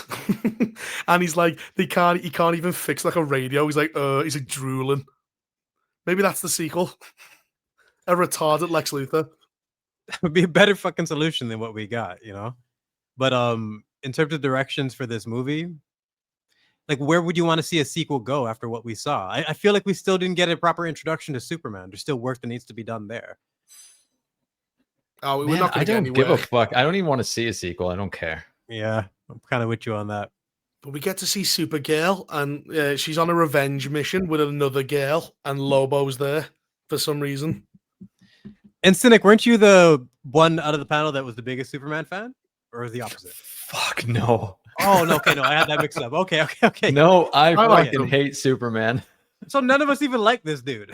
We're just here like fascinated by the meta around him. But it's the interesting thing with him though is that because I think we share a lot of the criticisms with like how difficult it is to turn Superman into an interesting story, into an interesting character. But it has been done before. It's not impossible. It's just more difficult than with a less powerful hero. But it's been done before successfully. The 1978 Superman movie makes adjusted for inflation nearly $2 billion. It made more internationally than it made domestically. So the excuse that Superman is just an American hero, that's why it underperforms, or Superman is just like he's so powerful that he's never going to be relatable. Neither of those things were a problem in 1978 because they did actually sort of manage to tell a half decent story with making him a character. Like, if you put the time and the care and the attention into it, you can do it. But James Gunn didn't do that. It's just what is the main point of reference for Superman's thematic dilemma in this movie? Oh, should America go bomb the Middle East? That's not very interesting to an international audience. You might be interested in that, but we're not because we're kind of tired of you doing that too. So, like, what am I invested in? And how are you turning Superman, who is the least interesting part of his character, into the protagonist in your movie? Well, normally you do it with Clark Kent. What does Clark Kent do in this movie? Fuck all. Does he have any relationships that get exploited? Is Lois put in danger or his parents put in danger? No. So all the traditional devices used to turn Superman into something worth watching have just been eliminated. Yeah, he had an animated series and like a Justice League series. Like it's like no one says this about Thor. Thor is like unbelievably strong. Like what's that bit in Infinity War where he goes, "Bring me Thanos," and he fucking smashes the ground. Everyone cheers. Well earned. Yeah, that was such a well earned scene. But it's what you build up to at the end. Like that's him in his ultimate. And of course, the rug pull is that he fails, even at his most powerful. He still fails in his task. But you build up all the way through. Thor's original movie begins by stripping him of all his powers and putting him on Earth in an alien environment to him where he forms human relationships and has human level powers. Even Thor: The Dark World, which I remember virtually nothing about, he's more powerful. But then the dilemma is, can he or can he not save his human love carried over from the first movie when he was powerless? So there are still these human elements that ground him as a character. Then he becomes all powerful. He still fails. And then they turn him into Fat Thor, and we don't talk about that. But they understood how the character worked. Right. You're so fucking right.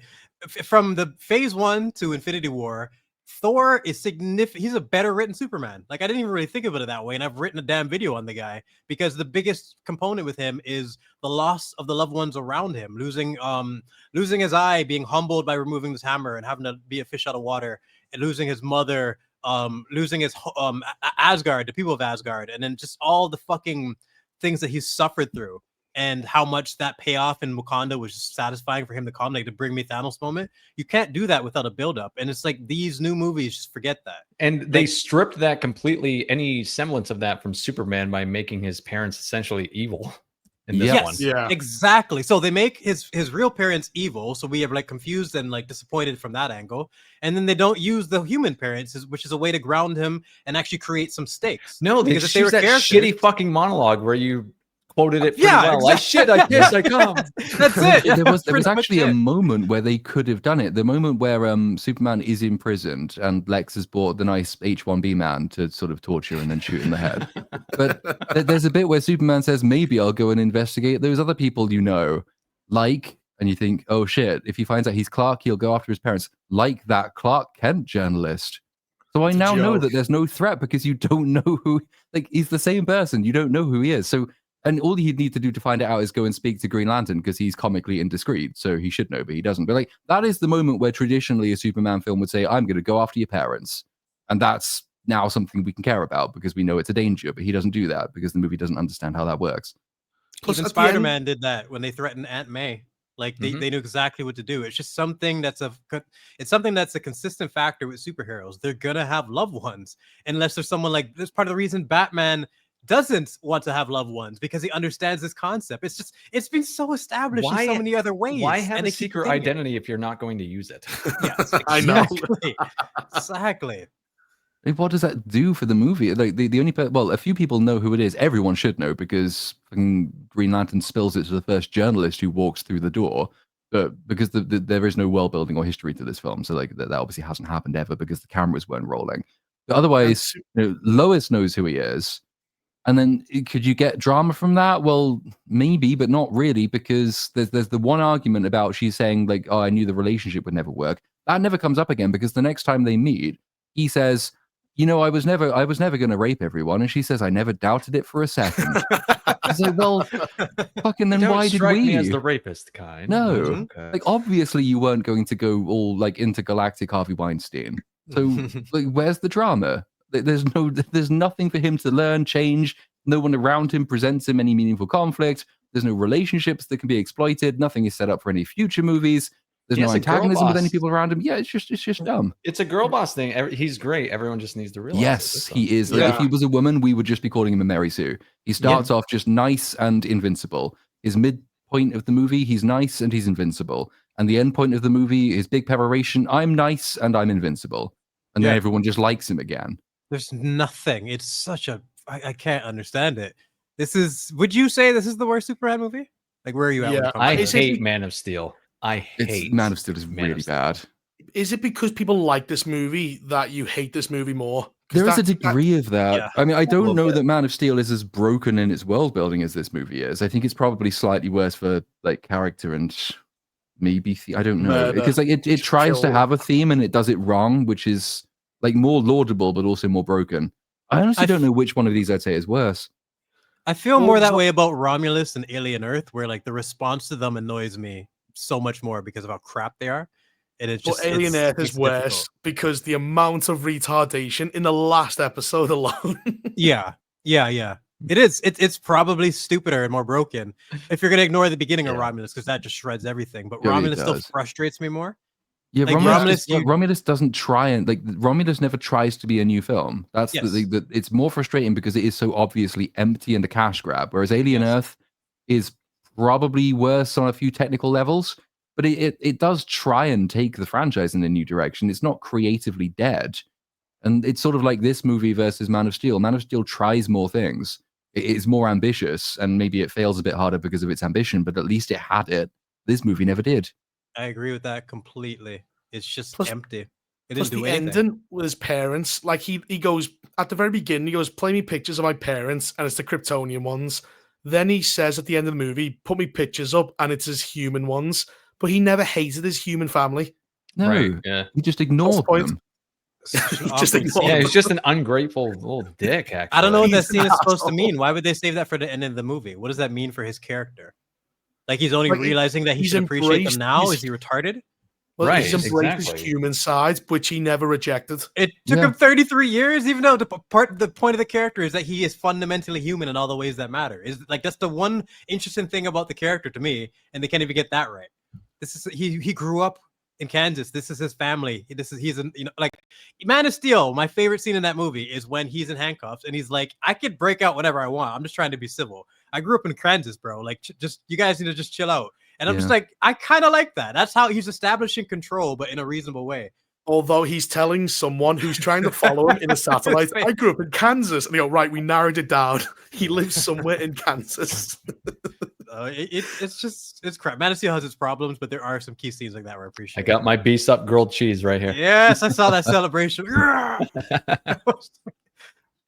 That's the face you made when you opened your presents on Christmas, wasn't it, Cynic? Yeah.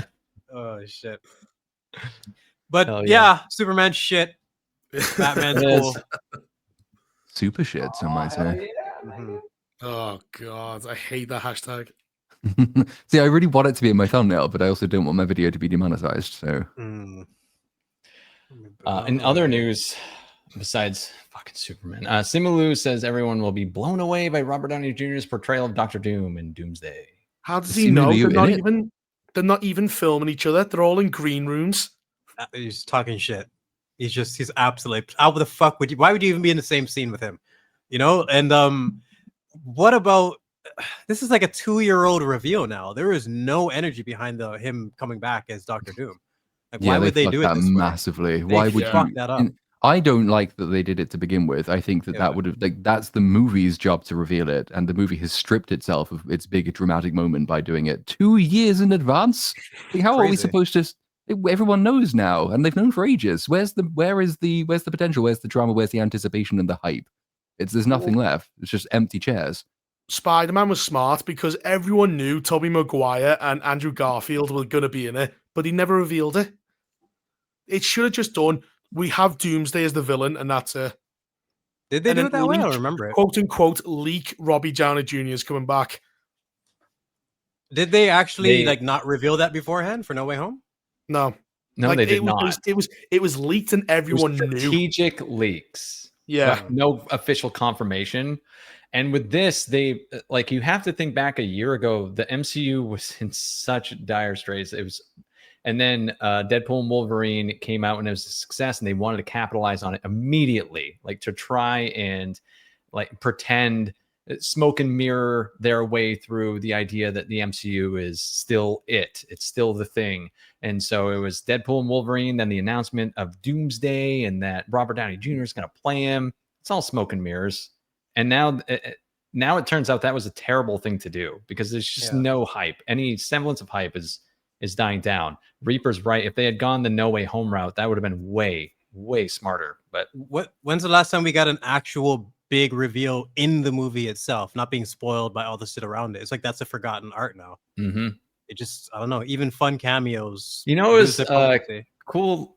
We watched Thor Ragnarok. It was Amy's first time watching it, and she had no idea about anything that was happening. We didn't watch trailers or anything, so she was actually surprised when the Hulk came out. She was really excited, and I was like, man, that's so cool, because I wasn't when I saw it, because I saw the trailer and it was revealed immediately in the trailer, of course. And like you said, it's a lost art. It doesn't happen that way anymore. That's why I was describing my first experience of Civil War. I didn't watch any trailers. I was completely I didn't pay attention to anything Marvel. I watched Iron Man, didn't like the first Captain America. I watched Avengers, and then I ignored the rest. I had no interest. And then didn't Terminator 2 do that, where they did the trailers to make you think that Arnold was coming back as the villain? I've heard people discuss that, and I think they did reveal it. They must have shown it in the trailers. How do you set that up? But I'm not sure. Well, it was supposed to be that T-1000 was the next Kyle Reese. Right. So people thought he was coming there and Terminator was coming back. And then they did the big twist where he saves him from the T-1000. But because sorry, go on. No, I was just saying, real to finish up the Civil War point. It's just that was one of the best experience I could think of for me in terms of reasonable cameos, like being, holy shit, how are you guys fitting Spider-Man into this movie? This whole thing is insane, and for it all to flow and make sense was so enjoyable. But now you don't get well set up cameos, and they're spoiled 2 years in advance. It's so strange. So like you're mentioning with Terminator, that is something that would have been so impactful if you've seen the first one. That the moment with the roses and the shotgun. You don't get those anymore because everything's spoiled. We would know that 6 months in advance if T2 came out now. Because then it's a good way, before Rian Johnson ruined the word, of subverting your expectations. Yes. Oh, the movie is completely different from what I expect. I have no idea where it's going. Yeah, but it still has to make sense. You can't just have let's just flip everything upside down because that's shocking. It still needs to be Skywalker. Yeah, exactly. It still needs to be in line with the established traits of the character, the universe, even the themes for that matter. Like you have to really take care with these things. Now it's just whatever can we get clicks on, and it damages the movie consistently. But yeah, revealing Robbie Downey Jr. 2 years afterwards. And plus, you can introduce Spider-Man, because that was, as the MCU was, had all its momentum. It was a juggernaut at that point. So you could spoil Spider-Man and it wouldn't change anything. People would have still have gone to see Civil War. Whereas you've got nothing. You had Fantastic Four, which is shit. and then nothing till next year, and they haven't even finished the script or a trailer. And one of the things they can do to work around that too is actually build up their introduction or their first scene. Like I remember I watched Daredevil season 1 because I wanted to see Punisher in season 2. And by the time I got around to season 2, I forgot he was even in it because the way they set him up was so fantastic. I'm like, where you think it's a group of people killing them, and you find out it's just one man, and then it shows John Bernthal's the back of his head, and it's like, oh, such a perfect way to set this up. It makes it impactful even if you know it's coming. Being able to be surprised by something that you already knew was coming, I think, is a talent with writing, and they just don't do it that often. Well, like the suspense should be, we should be asking ourselves, who is Doom? And leak Robbie Downey Jr. Oh, is Iron Man coming back? Who's Doom? You should be asking questions. There's no questions, rather than how the fuck is this film gonna work? Exactly. That's what built up TLJ because of all the fan theories. I went into that bitch thinking Snoke was Mace Windu. You know what I mean? So you never know where you're gonna go, and it just messes your head up, and then it ends up being nothing, and you're disappointed. So he was grown in a jar. In a jar, he was a cum baby. Like he just mini Snokes. Snoke's one of the biggest disappointments in all of cinema history. I thought he was so cool, and Andy Serkis just kills it every time. What a waste! That death scene. Oh yes, I can see him turning his lightsaber with weirdly sideways. Adam Driver's career ended in that scene, man. It's over. Sony Pictures CEO Ravi Ahuja says that the bar for superhero movies has been raised. They have to add something different. They have to have an emotional connection. You can't make a bad movie. I'm sorry. What? What? Is this a joke? Are you showing Madam Web while saying you can't make a bad movie? I guess he's explaining the failure of Madam Web. Right. Because beforehand, he was like, when Craven came out, he was defending it almost like in shock that people thought it was a bad movie and just thought that they were getting a bad rep. This seems like he finally has a come to Jesus moment where he realizes his movies were shit. Oh, so this is him admitting, because otherwise it's like he's basically went along up until this point in his career to become Sony Pictures CEO, believing that it's perfectly acceptable to release a bad movie, which is just insane. But he's also wrong that the bar for superhero movies has been completely driven beneath the floor, and actually Madam Web is the most enjoyable superhero movie that's released for ages. So, you know. It is strange. Madam Web is like really rememberable. Yeah, it's an instant classic. There's so many movies we've watched like more recently that we've forgotten, but Madam Web is like, it's got a special place in everyone's heart. I didn't have an emotional connection to like any of the characters in it, but I had an emotional connection with the cast because it's like I just put myself in their position. Imagine being in this film, and they dealt with it really well, and the movie was hilarious. It helped kind of memorable. It did, and yeah. Some of the best PR ever in terms of how to spin a bad situation. The one of the girls was in Last of Us and Hawkgirl. The other one is Sydney Sweeney. Yeah. Imagine I got my breakout role. The thing that boosted my career was this. But being able to spin this into gold is pretty amazing for those two. It was a I good think thing they both got you pity didn't know, fucked by Hollywood. It's just staggering. I think Madam Web is so funny. I think that there's a different type of bat. There's stupid bat like Alien Earth, where you're like, oh, this is ridiculous. Madam Web is like, she gets shot in the eye with a flare and then somehow ends up in a wheelchair. They just cut. We need to get her in a wheelchair somehow. Like, fuck it. It's actually fucking hilarious. And that was like my first time on BSUP talking about this stupid movie. So yeah, it's crazy. Long time. I love the villain. I love the villain. Yeah. I love how he was dubbed like throughout the entire movie. Like, yeah, his ADR'd in everything because he spoke so low. What was I think I was getting the quote right. It's a good thing you didn't know today was the day you were going to die. It's the little things in it as well. The little bits of that movie which are just comedy gold. Like, he's got control of all the traffic lights in the city and he wants to stop them. And his plan to stop them is to turn all the lights green and hope they crash rather than just turning them red and stopping the traffic. It's just, who comes up with this shit? I think Even that's him what it trying is. to get the spider from the beginning of like killing the lady in front of everyone when they all know who you are since you came here together on this trip.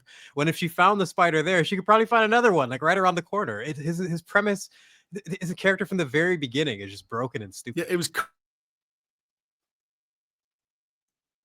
Reaper, you there? South Please. American. Where is my spider? They're not a threat to me now, but in the future they will have powers. Oh, I think that's It's what it so is. good. It's so funny. Whereas Craven tries to be like cooler, so it ends up being just shit.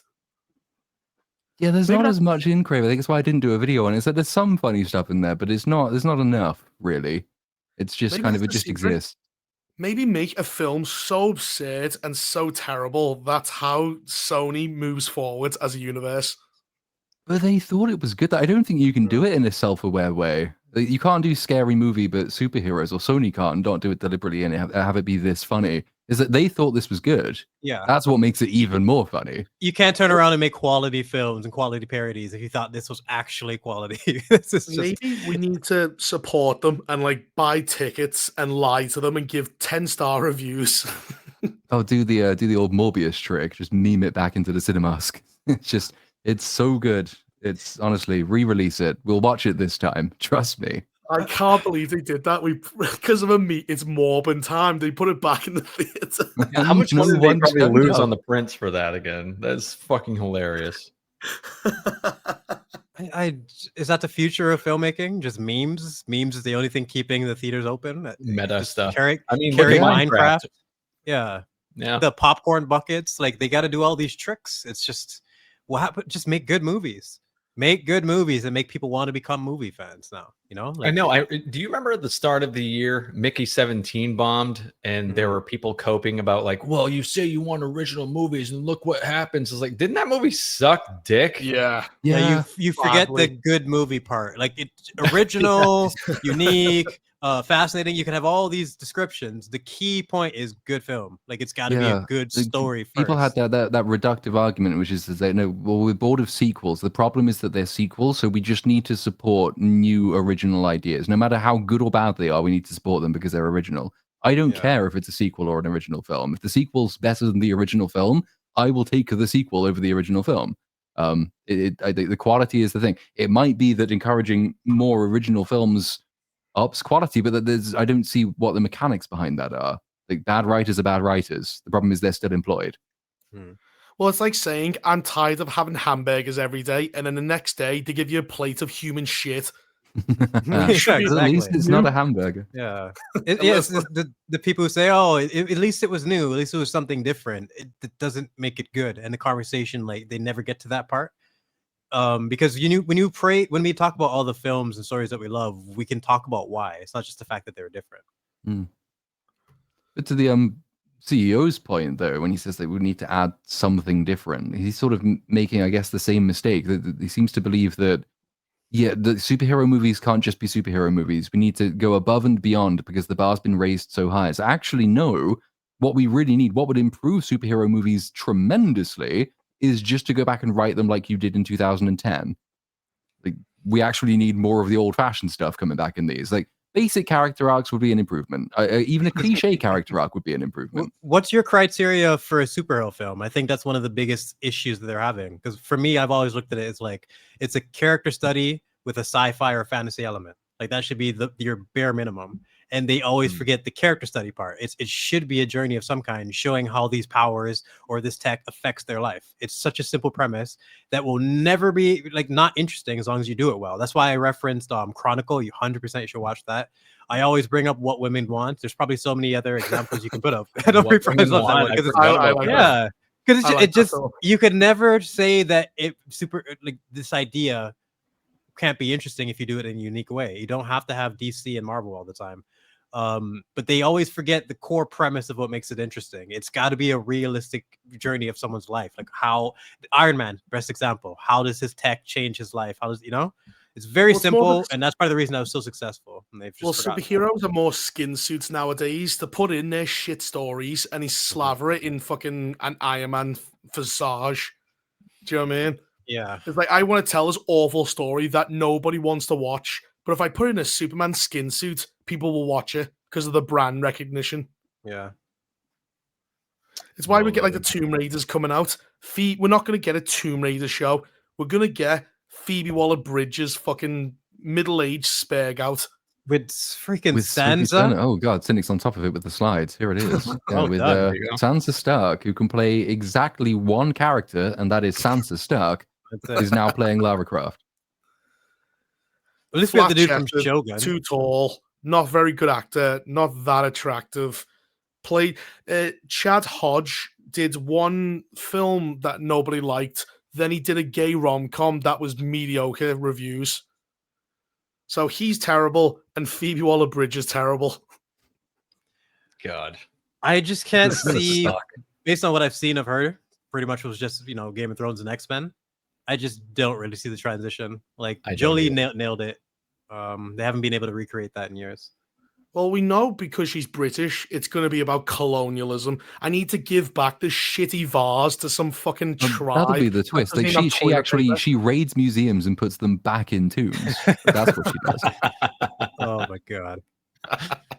That's genius. But just the original Tomb Raider, like someone was saying in the chat, it's so true. It's supposed to appeal to men. Like she's this sexy badass. That her being rich gives us the context for why she actually can do the things that she does. She's an interesting thrill character. seeker. Yeah, she's a I very mean, very interesting character. Phoebe It's not the Waller-Bridge's fact- hire no? gives it away that they are turning a men's product into a female product, or hoping to anyway. That's what's going to happen. 100%. Yeah. Yeah. God, Yet she's going to be a again. lesbian. I mean, we went through this on Open Bar. She'll be bi because you need, like, men need to believe they still have a chance. Yep. So she can't be a lesbian because Can't then break all hope. no one will But watch she's it. no Angelina Jolie, so who gives a fuck? Well, She's yeah, gonna be a exactly. The thing with man-hating lesbians is that- asshole. That's one thing you can guarantee. She's gonna hate men. Yeah. She's gonna just like she'll do like all Phoebe Waller-Bridge characters always do is they stand outside the story they're in and they just sort of quip blandly about it because that's funny. And so I can't, because also the other thing is, besides, with all due respect to her not being the most attractive person in the world, and certainly she's not as well endowed as you would expect a Lara Croft to be. But I also don't see her personality. I've never seen Sophie Turner with a personality in anything. And I've never seen her do any action scenes either. And you think all of the three things Lara Croft has, kind of a winning personality, massive tits, and action. I'm not. I mean, maybe she'll surprise us. I'm just not really seeing it. What's her best performance, you'd say, Sophie Turner? Like her best scene or best anything? I can't really think of anything where she shined. And she does the job in Game of Thrones, but I think she did good when she was a kid, like when she was oppressed under Cersei and whatnot. But the older she got, the more annoying she got, and her acting became very basic. Yeah, she went from sad and crying to just emotionless. That's interesting. Yeah, because I haven't watched Game of Thrones, obviously, and anything I've seen her in, it feels like this is the facial expression I get, the one we see right on screen. Right now. What you see here is what you get. Like you've seen as much. You're caught up when it comes to Sansa. It's kind of almost exactly what she does. I mean, I've not seen them for ages, but from what I remember of the X-Men film she's in, she is kind of exactly the same in that she does a decent enough job when she's sort of the more vulnerable, younger character who hasn't fully realized her powers, because she does the Sansa Stark impersonation. But then when she becomes Dark Phoenix or whatever it is, and then the movie just completely shits itself. But then at that point, she stops acting, and it just like her idea of what power is kind of stoic and emotionless. Yeah. Well, it's the same thing with like when she kills Ramsay Snow. She doesn't even react to killing a rapist. She's just like, "Oh, your dogs are hungry." Her being numb in that moment was the only time I think it was suitable. After everything they'd been through, of like she should be cold. I didn't want to see her have a big reaction to that, but every other scene, like, come on, girl, act. Like that's the problem. It was a continuation of nothingness. Actually, yeah. You just made me think about it. Why it doesn't work, because that didn't have the impact that you should have, because she's done that so many other scenes in terms of not acting where it didn't. Yeah, I'm thinking back. She should have smirked in that scene, and then you go, "Oh, okay, there's something. There's a human inside there." Something. The problem is, a good shout actually. She is Croft, the best action hero. Lara Croft isn't a weak character though. She's not good unless they write her to be like, this is her first outing and she's like crying. Yeah, She's I crying in can a see them doing tomb and that. shit. Like she's trapped. Like they're just gonna make her oppressed. Because Origin that's pretty story, much Lara. that's what Sophie Turner is good at, right? The oppressed Plays part into of her it. strengths. Mm. So that's we have either an experienced Lara Croft who's just like monotone, or whingy crying Lara. And I don't like Yes, either. man. No.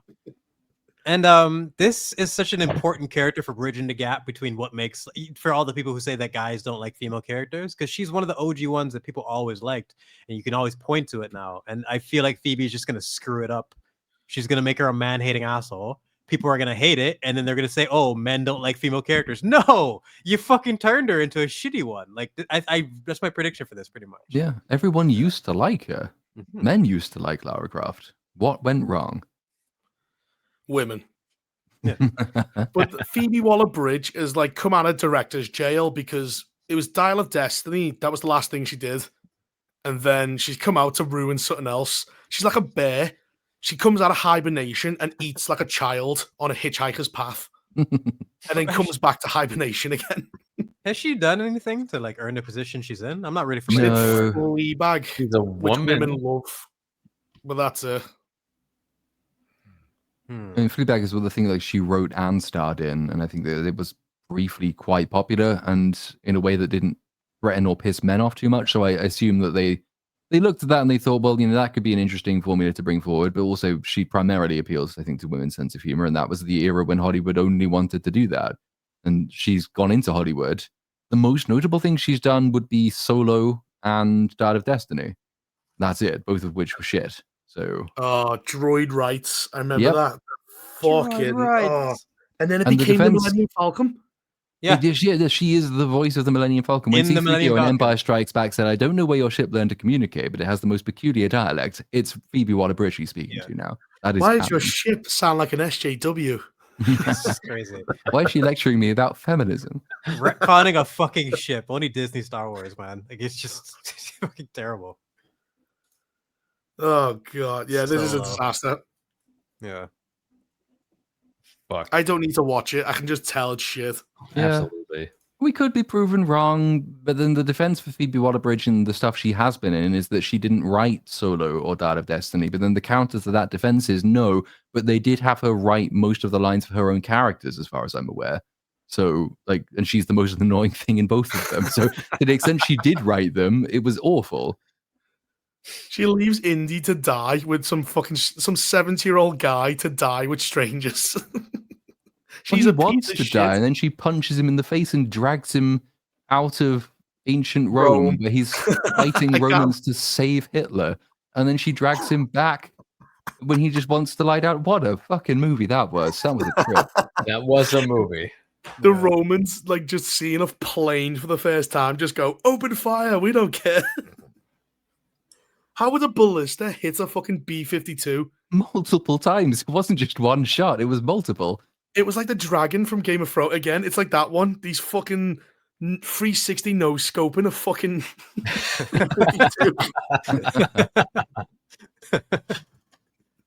It's crazy shit. moments. We had a way more slides than fucking necessary today. I can tell you that much. In other news, Brendan Fraser said something pretty interesting, I thought. He said he chooses roles more carefully now that streaming exists. Audiences are more focused and have the option to skip to the next if they wish. I welcome that as a challenge. It means you have to up your game and choose more carefully. I think that's a nice way of saying audiences are less focused. They have no attention span, like whatsoever. Yeah. Like pretty much.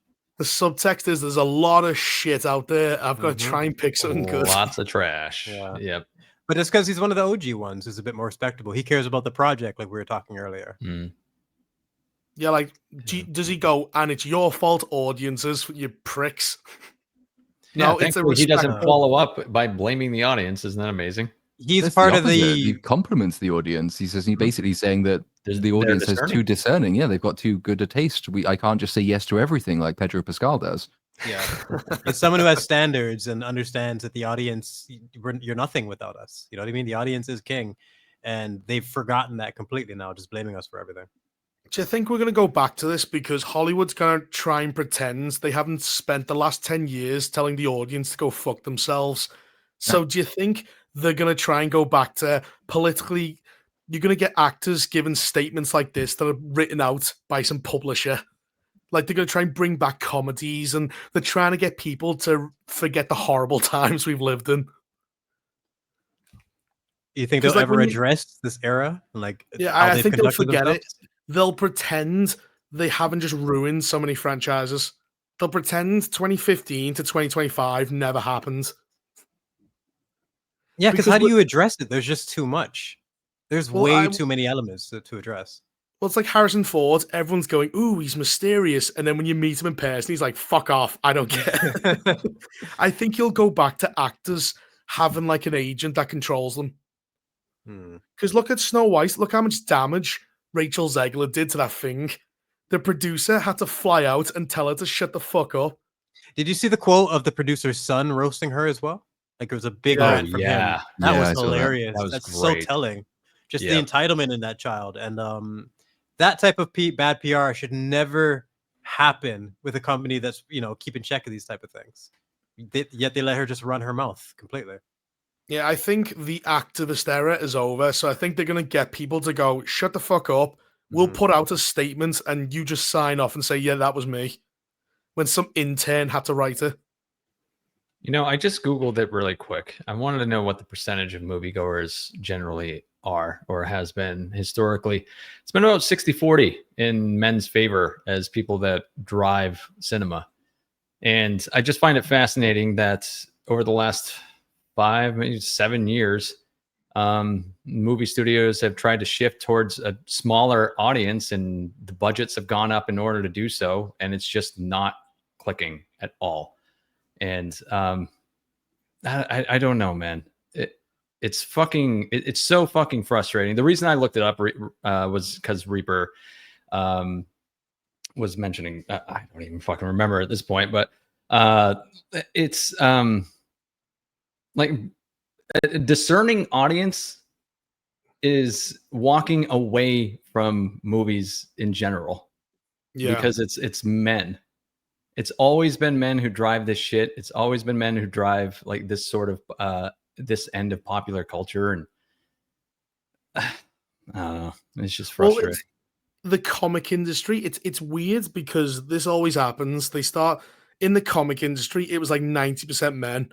And then they did like a survey that went, women, are you interested in comics? Not do you buy comics often? Not like hard data. It was just, are you interested in comics? And most women said yeah. And so they randomly went, oh, there's this massive untapped market of women. We'll just appeal to them. And they changed the entire industry to do that. And I think that's what's happened in Hollywood. They went, there's a huge activist fucking audience waiting for us, which is just not true. Like every time they release an activist movie, they don't watch it. Yeah, that's what you said, Reaper, that it's not like we're going to forget over the last 10 years that they've shown they fucking hate us and we drive the culture. It's maddening. They will be able to get everyone back because if they release good movies. You know what we need to do? That the Charlie's Angel comparison.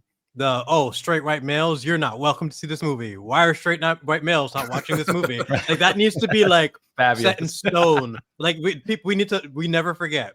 Like fucking 9/11, the fucking every event you could possibly think of. It needs to be remembered to that degree. Like years from now, decades from now, people have to know what the fuck happened and how retarded people got. Well, your normal moviegoer is like fickle. They don't care. So if you just start releasing good movies again, they'll go to pictures, they'll go to theater, they'll watch whatever. I mean, plenty of women did go and see all the old comic book movies. Like they were quite. I mean, it did skew toward men, but most of the Avengers movies were seen by a fairly healthy proportion of women. And the problem was that they saw untapped potential in the female audience, and in order to tap that potential, because the women who made these decisions and the men who say yes to them are kind of vindictive, they thought the only way to do it is to remake established brands and franchises in a new image to attract more people to that, as opposed to a universe in which the MCU could continue as it was before, and more movies like Barbie would be made. Like, and that's stereotypical. Obviously, women have taste as well. They don't all like Barbie, but lots of them do. And you could have had quite easily a whole Barbie cinematic universe, which women really love, and an MCU which kind of predominantly appealed to men, but lots of women liked as well, side by side. And then you would have had more reason for more women generally to go to the cinema. But their preferred approach was to say, vindictively in some cases, the problem isn't too few women, the problem is too many men. And if you attack the men and get those numbers down, women will flock to it in response. And that's not how most women think. Not Most how of it them are not works. militantly feminist. And they So thought that's the why- men had no standards, that they'll always be there no matter what. It's superhero shit. And they went from going from having something like Marvel and Star Wars that appealed to everyone, mostly men, but pretty much everyone can enjoy it. And now nobody can enjoy it because they're fundamentally shit. And that's the biggest thing that they've screwed up on.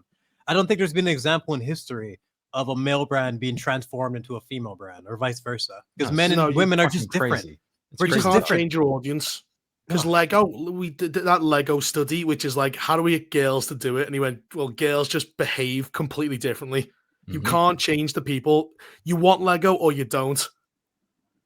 You can't like go, this is untapped thing. We can change people's minds. It's like, no, you're creative with bricks or you shove them up your ass. There's just two type of people. but Brent, but that is interesting. Like franchises, because Brendan Fraser is kind of correct where we're more focused. It used to be we'll all go see the next Star Wars. Phantom Menace came out, we all went to see it. It was shit. Then Force Awakens comes out, we all went to see it. Now when Mandalorian Grogu comes out, I do think we have learned something, that franchises do have a shelf life. And if you abuse it too often, you can actually erode the value of franchise. That's like Star Trek. Excellent point. I think that's the only thing we can take away from this nightmare future we've lived in, is that we understand, like Jurassic World, that's got more life because it releases left often. They're the only ones who are smart about it. It's garbage, but they understand how to spread out the garbage and market the garbage well, because they have dinosaurs. They have one of the most interesting creatures ever. It's suffering slowly diminishing returns, but it doesn't try to piss off its target audience in the way that a lot of these other franchises have done. It understands its target audience to be a bunch of mentally stunted teenagers and small children, and it just shamelessly appeals to them, and it makes them lots and lots of money. But eventually it will wear thin because the quality of the movies is driving a few more people away each time. But yeah, I mean, compare it with Star Wars. The number of people increasingly now you'll find people say, I can't even bring myself to be interested in what the new Star Wars thing is. It's fucking Star Wars. And loads of people in the audience will say that. People will say, and I think understandably if Andor say, well, I'm just not interested in Star Wars anymore because look what they've done to it. Look where it leads to now. What's the point in investing in it? It's dead.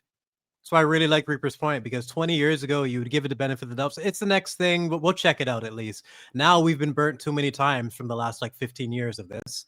And we've gotten to the point where you lose complete faith in the brand and you're just not going to get excited because it's a new Star Wars thing. Force Awakens had me pumped. I was I was ready to get back into that world. I thought it was going to be amazing. But yeah, you learn from this slowly that what I love about the franchise isn't what they love about it. They're strictly doing this for profit. There's just nothing, there's no connection. There's certain payoffs that should be there. And if you're not putting that in, you clearly don't care about this character. Like TLJ, if you think Luke Skywalker being a pathetic moron loser is appealing to the fan base, you're insane. You didn't understand the character. Just fundamentally flawed idea. It's like Star Trek. Star Trek, you need to put things on ice. Like you had the original series, then it was 20 years later, you had then you had TNG. You had DS9, and then they've now just spammed out every single Star Trek product possible. Well, you've had Lower Decks, Strange New Worlds, Discovery, fucking some children's animated. Picard, and then Picard, Section 31. Section 31, Starfleet Academy is coming up next, I think. Because that's the big thing as well. It's not just bad things to grade a franchise. It's when you get something good, as you said with Andor, it's surrounded by shit. So I don't want to navigate a maze of awfulness just to get something good. Yeah. And that's the thing is, less is more. with these franchises. Put Star Wars on ice, make people miss it. Then you can come back with a rebrand. Oh, it's brand new, new direction, new everything. That's massive cut through as well, because it comes up in random conversations as well. Like there's a Judas meeting the other day, and someone said, "Are you doing Fantastic Four?" And they're not big superhero fans, but have sort of kept in touch with it. And I said, probably not. And I said, yeah, it's just getting hard to even give a shit. Does anybody even still watch these movies? There's no barometer I have. It's communicating with Bagface, my video editor. And we were talking today, just like we every Monday we have a meeting, and he was like, I don't know if we can do superhero reviews anymore, man. People just don't give a fuck. And he is like the most forgiving guy when it comes to these movies ever. So when he's saying that, I'm like, shit. Yeah, no one gives a shit anymore. I think you're right. Well, I think people are so interested in the meta around them, not the movies themselves. Like Doomsday behind the story stuff and the build up and all the snippets we're getting. I'm more interested in that than the movie. Like I could not care less about this movie. Well, we said in it, like, there's more bad Alien than good Alien franchises. There's more bad Terminator franchises than good Terminator franchises. That's when you need to put on ice. Forget about it. We'll come back in 8 years. Like you have Batman's done it multiple times. You have Michael Keaton's, then you had the horrible George Clooney ones. It was the standard back in the day. They literally understood 5 to 10 years. Give them a chance to miss you. A trilogy of most. Cynic, you'll understand this. A wrestler goes away or they get injured or something. They come back like 9 months later with a new look, a new persona, and it's like, whoa! You got to give them a chance to miss you. And I'll never forget some of the ones that were impactful, where they come back jacked or with a different gimmick or something, and it's super super impactful when you do it correctly. And I don't know how they've screwed this up completely. That's like Hugh Jackman in Wolverine. That's why the film made a lot more money. Oh, it's him coming back. I've enjoyed him. We missed him. We missed him. Yeah. Whereas fucking these ones are like, let's do a fucking Deadpool 14 with fucking everyone's coming back again. Like, no, I don't care. You just stop caring after a while. You've gone too far. There's no reason for me to care. And I've lost faith in your ability to put all this together in a way that's meaningful. Well, Marvel's kind of tricked everyone because you used to have trilogies. We're doing 3 Batman movies, or we're doing 3 of something, beginning, middle, end. Then we won't touch it for a while. Now, because of Marvel, because it was like some fucking never before seen juggernaut that just went on for 10 years, people think that's what you should do.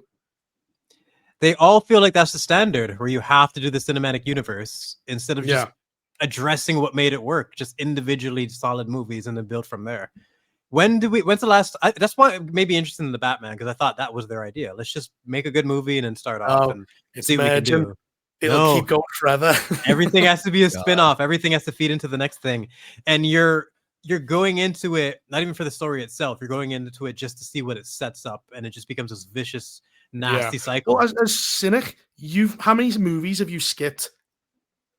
From Marvel? Yeah. Like 75% of them. How many shows? Because there's even more content. I've skipped every show. Okay. Every single one. I will not put her through that. I love my girlfriend, so I'm not going to torture her. But like, all you have to do is like show the very end of like Shang-Chi. Oh, that's where that stone is. That's it. Yeah. No, so after Endgame, I'm only going to show her Spider-Man No Way Home, Guardians 3, if she, and that's just if she wants to watch it, because you liked Guardians, and Deadpool and Wolverine. That's it. Fantastic Four just doesn't exist. Oh well, no, she came to the theater to see that movie with me, so you don't even have to. That's the thing. You really don't have to. You just don't. Are you gonna? I like the way though. After Spider-Man, you're going. It's just downhill from here. Yeah, that's it, man. There's just nothing. There's really post Endgame and pre Endgame is just a different world. It really, really is. There's so many things you can point at and why they worked, and you barely remember half the shows and half the content that's come out in the span of time. It all just blurs together. Like, what phase are we even in right now? Six as a Fantastic Four. Are these all sequels? Yeah, I was going to bring that up. This is the final topic for today. The movie's currently set for release in 2027. Zelda is the only one I see not a sequel here. Oh, wasn't it? It was Even gonna have Jesus a Christ Avalon. is getting a fucking sequel. That's crazy. Passion of the Christ Part 2. How do you do that? It would be awesome. He kicked ass. He's just beating the shit out of people. He just It's just John Wick's he everything. breaks off the cross and gets his revenge. Like, what Yeah, it's like a steak. He Like uses it like a Portal's knife. using the Bifrost and says, "Bring me Thanos." Bring me Satan. I want an old boy with fucking Jesus with the thorns and everything. Like, oh my god, what are they gonna do? Very And, funny, that. and Beyond the Spider-Verse, is that supposed to be like the end of a trilogy or something? It's supposed to be, yeah. Yeah, so that's number 3. Hunt for Gotham is technically like movie 1.5. Secret Wars is 4,000 and something. Man of Tomorrow is 2. So those are the unnumbered ones. Even the unnumbered ones, with the exception of Zelda, are continuations. Yeah, so it's just Zelda, Sonic 4, Shrek 5. Oh god, it's Zendaya as the daughter. I'm like, oh, I know what it is. He's an out of touch dad, and he's gonna have to. She's a Gen Z ogre. He's gonna have to connect with. Oh yeah, should we play? Yeah. No, you're exact. Yeah, that's what's going to happen. Oh, There's no way God. they're doing anything else. Well, how did they get to 6 ice ages? I don't know. They still make 6? money, don't they? Kids again, I 6? think is the explanation. They're inoffensive. It's like Minions. It's just fucking whatever. No, Minions is offensive. Fucking Is hate there that. anything on this list that you actually want to see or you're looking forward to? Sonic 4 and Zelda? The Batman Sonic- 2 Oh, the Batman And- Part 2, yeah. and just no, that's about it. Maybe Zelda, because just we'll see if they fuck that up. And even then, it's sort of cautiously intrigued Indeed. because, Yeah. Indeed. like, the writer attached, didn't he do? I'm sure we went through. He did like Jurassic World Dominion or something retarded, and then it wasn't. It doesn't look promising behind the scenes, but I want to see what they do with it. I think it could be interesting. I just don't really expect it to be good. Otherwise, Didn't they say they were going to have Hunter Avalon, the dudes, be Zelda? At one point, they were considering it.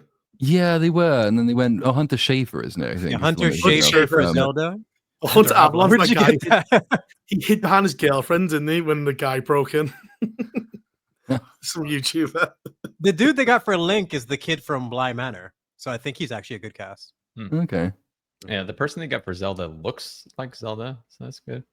How old's the kid? Is he like, because are they going to age Link when he gets the Master Sword? Or is it like going to be like, because you can have the time problem, because there's young Link and then there's older Link when he gets the sword. Yeah. I think I Yeah, don't know if depends they're on what even they're doing that though. Yeah, because are they adapting at all? Is it a different story? Are we doing the Temple of Time, Ocarina of Time stuff or not? Is it Majora's Mask? Is it like? It'll be. Oh, yeah, please that's don't what do makes it Majora's interesting. Mask. Oh, God. with adaptations, I feel like the best attitude is just to see, let's just see what happens. You can't get attached to too much of the lore because you never know what they're gonna do with it. Sonic's been consistent, so I'm looking forward to Sonic 4. Until they fuck it up, I'll be looking forward to those movies. Well, it's now Jim Carrey's gone. Is he, That's though? They'll bring him back, but He also said that after Part 2. And then yeah, they brought him back. I think if they're smart, you'll put him away for like one or two films and bring him back for like the big team up, Let like us the hear event. him. Yeah, Yeah. But like it's Mecha Sonic in it, and is it Amy? Yeah, Amy Rose and Metal Sonic. Yeah. Yep. The So I villain. think make people miss Eggman. You really will. He carries a lot of weight in those movies. Yeah, but who's going to replace him? Because No Amy one. Rose. Amy Rose is like saving Sonic, and I'm like, will they make her like obsessed with Sonic like she is in the game? I hope Or will not, Sonic because be a simp she's so for her? annoying. I've never seen the movies, but I know replacing Jim Carrey, that's a hell of a task. Yeah, because I've never seen them either, and the only thing I think I did see from Sonic 3 was that is it the dance that Jim Carrey does? Is that Sonic Yeah, 3? pretty funny. Yeah, and that went viral, and he's obviously a massive personality and presence. So replacing him with somebody lesser would be interesting to see. Yeah, what they do I'm with that. Carlos. His absence in the Yeah. fourth one will be felt and may be a big mistake. I agree. He's memorable in everything he's in, even in The Grinch. That one Yeah. gif Yep. of the Grinch biting at the fucking screen. I love that. Yeah. He's so funny. Well, yeah, he's expressive as fuck. Like I've never seen someone. Like I mean, myself and Irene, where he's playing two different people in the same body.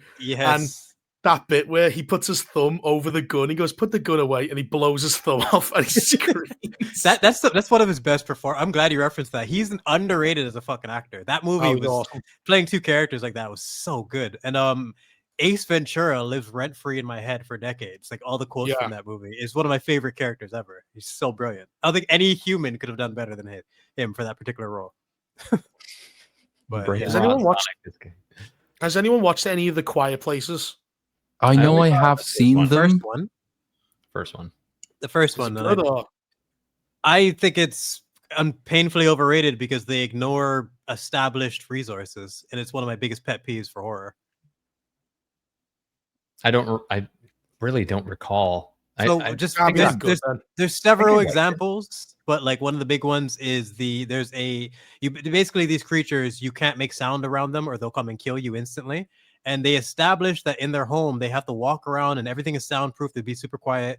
But there's a waterfall just like around the corner that they can go there and they can yell like, "Hello!" No problem. They're perfectly safe there. They don't use the waterfall for the rest of the movie.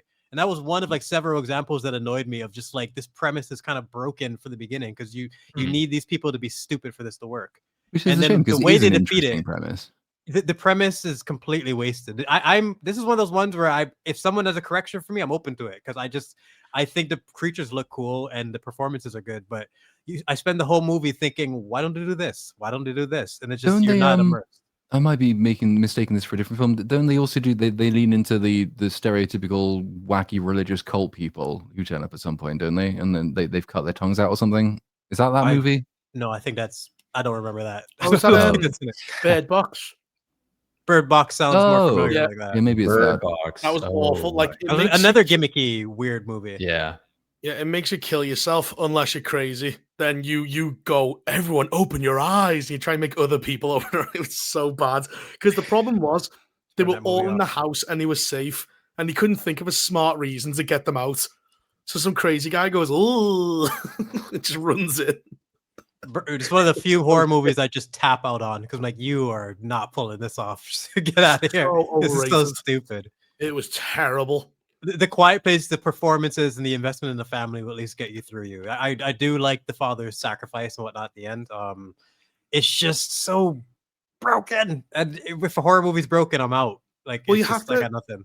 Well, yeah, if it's like waterfalls and stuff, you'd have to they just don't go to. I don't know how you do it.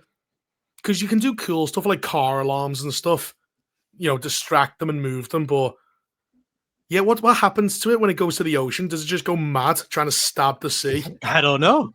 But I think the waterfall was the big mistake of and another thing, they're so meticulous with everything in the house because of how they have to live. Yet there's this big nail sticking out of the stairwell. And there's no reason for the nail to be there. There's no reason why they wouldn't have noticed it throughout the movie. But it's like the most critical part to the plot because the mom steps on the nail and then drops the pot.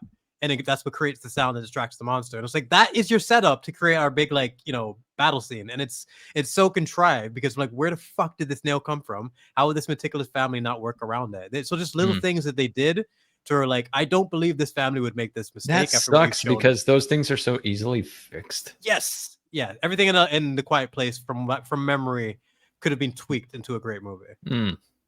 That's too bad. Yeah. Well, that'll do it for the topics for today because we had 15 more to go, and that's. I think that'll do it. We have some super chats to get to if you guys are okay with that. Yes.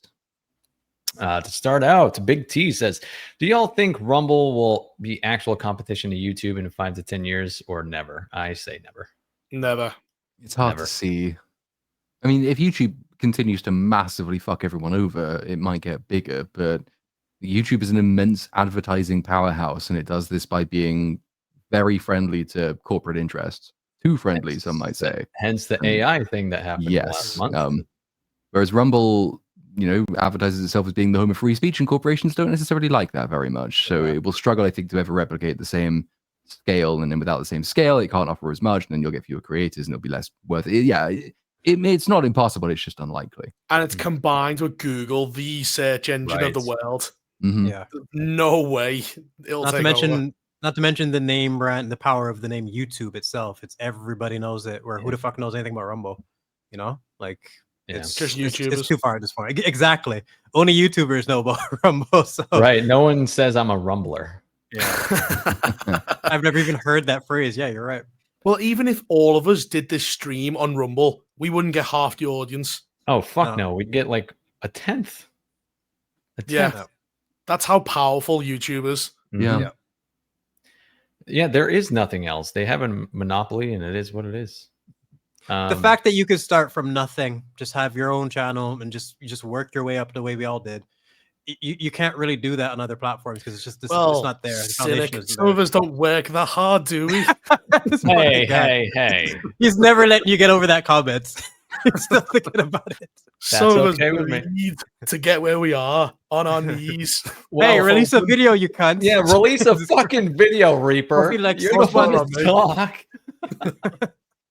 At least I put Oh, out shit. content for fuck's sake. Yeah, that's true. Artie says, if you guys lose your Indian audience, you're cooked. Maybe. I don't even know. Do we have an Indian audience? I feel like we insult them semi-regularly. Yeah, we got Well, their stars mixed up last week, so we might have dropped good percentage after that, man. That's true. Well, Harold and If Kumar. it's anything like Twitter, they'll be called like Alfred the Great or something very white. And they're With- stirring with- up race controversies in the West. It's just, all those Yeah. fucking horrible immigrants coming Aristotle over. is obviously an Indian behind her. The only way you can tell is if their internet goes down and he don't Which it tweet did, for a while. but didn't that happen this week? Like the undersea cables in the Mediterranean were sabotaged or something, and like internet traffic from the subcontinent was dramatically reduced. And lo and behold, a load of these like trad West Twitter accounts just stopped posting. Yeah, there's like a guy called Patriotic UK, and people are going, he hasn't tweeted for 19 hours. Wolfsbane says, oh my god, they're eating her. Then they're going to eat me. Oh my god. That's oh my god. Troll 2, these lines will never not be funny. There's a fly on his head as he's doing it. Yeah. Marina Skew says, Platoon, what are your thoughts on titanium boxes? This was somehow a very long argument on EFAP on Saturday as to whether a box labeled titanium was made of just titanium, because there was a whole. It was in Fantastic Four 2005, and the box is it's terrible mise-en-scène work by the movie because it just slaps the label titanium on the box, and you have to do the work to establish that it isn't in fact just made of titanium, because if it was, then it wouldn't work. But I mean, titanium boxes have their uses, right? Just maybe not containing supernovas. Maybe not. Off the top of my head, they would never mix titanium with a weaker alloy. So that would be my first guess. You're talking to a professional here too, the Brooks. So. You got titanium. There's no need for it to be anything else. Mad Dog says they can't do a Hulk movie. Universal has the rights, and I think that is still true. Yes. They do Spider-Man. And Sony owns Spider-Man. I mean, you can work out a deal. Well, they can use Hulk in ensemble films all they want. Yeah. They just can't do a Hulk exclusive movie. So why? Like Universal's not doing anything with the rights they hold? They probably pay them like a percentage or something. I mean, either both Hulk films that they released were not successful, really. So they probably just don't even want to bother. But do you think that's why he left after Avengers 2? Because they don't want to pay Universal to include them? Well, do they have to pay to include him in ensemble movies? I assume if Universal have the rights, like they have to work a deal out with Sony for Spider-Man. Right. But so I think there was a loophole where like they could still use Hulk without Universal's approval in ensemble movies, but I could be wrong. You just can't make a movie called like The Incredible Hulk. That's why Thor Ragnarok was essentially Planet Hulk, but in called Thor Ragnarok. Yeah. Mm-hmm. I think because Ruffalo did an interview before Captain America 4 came out, when he implied he might be in that movie.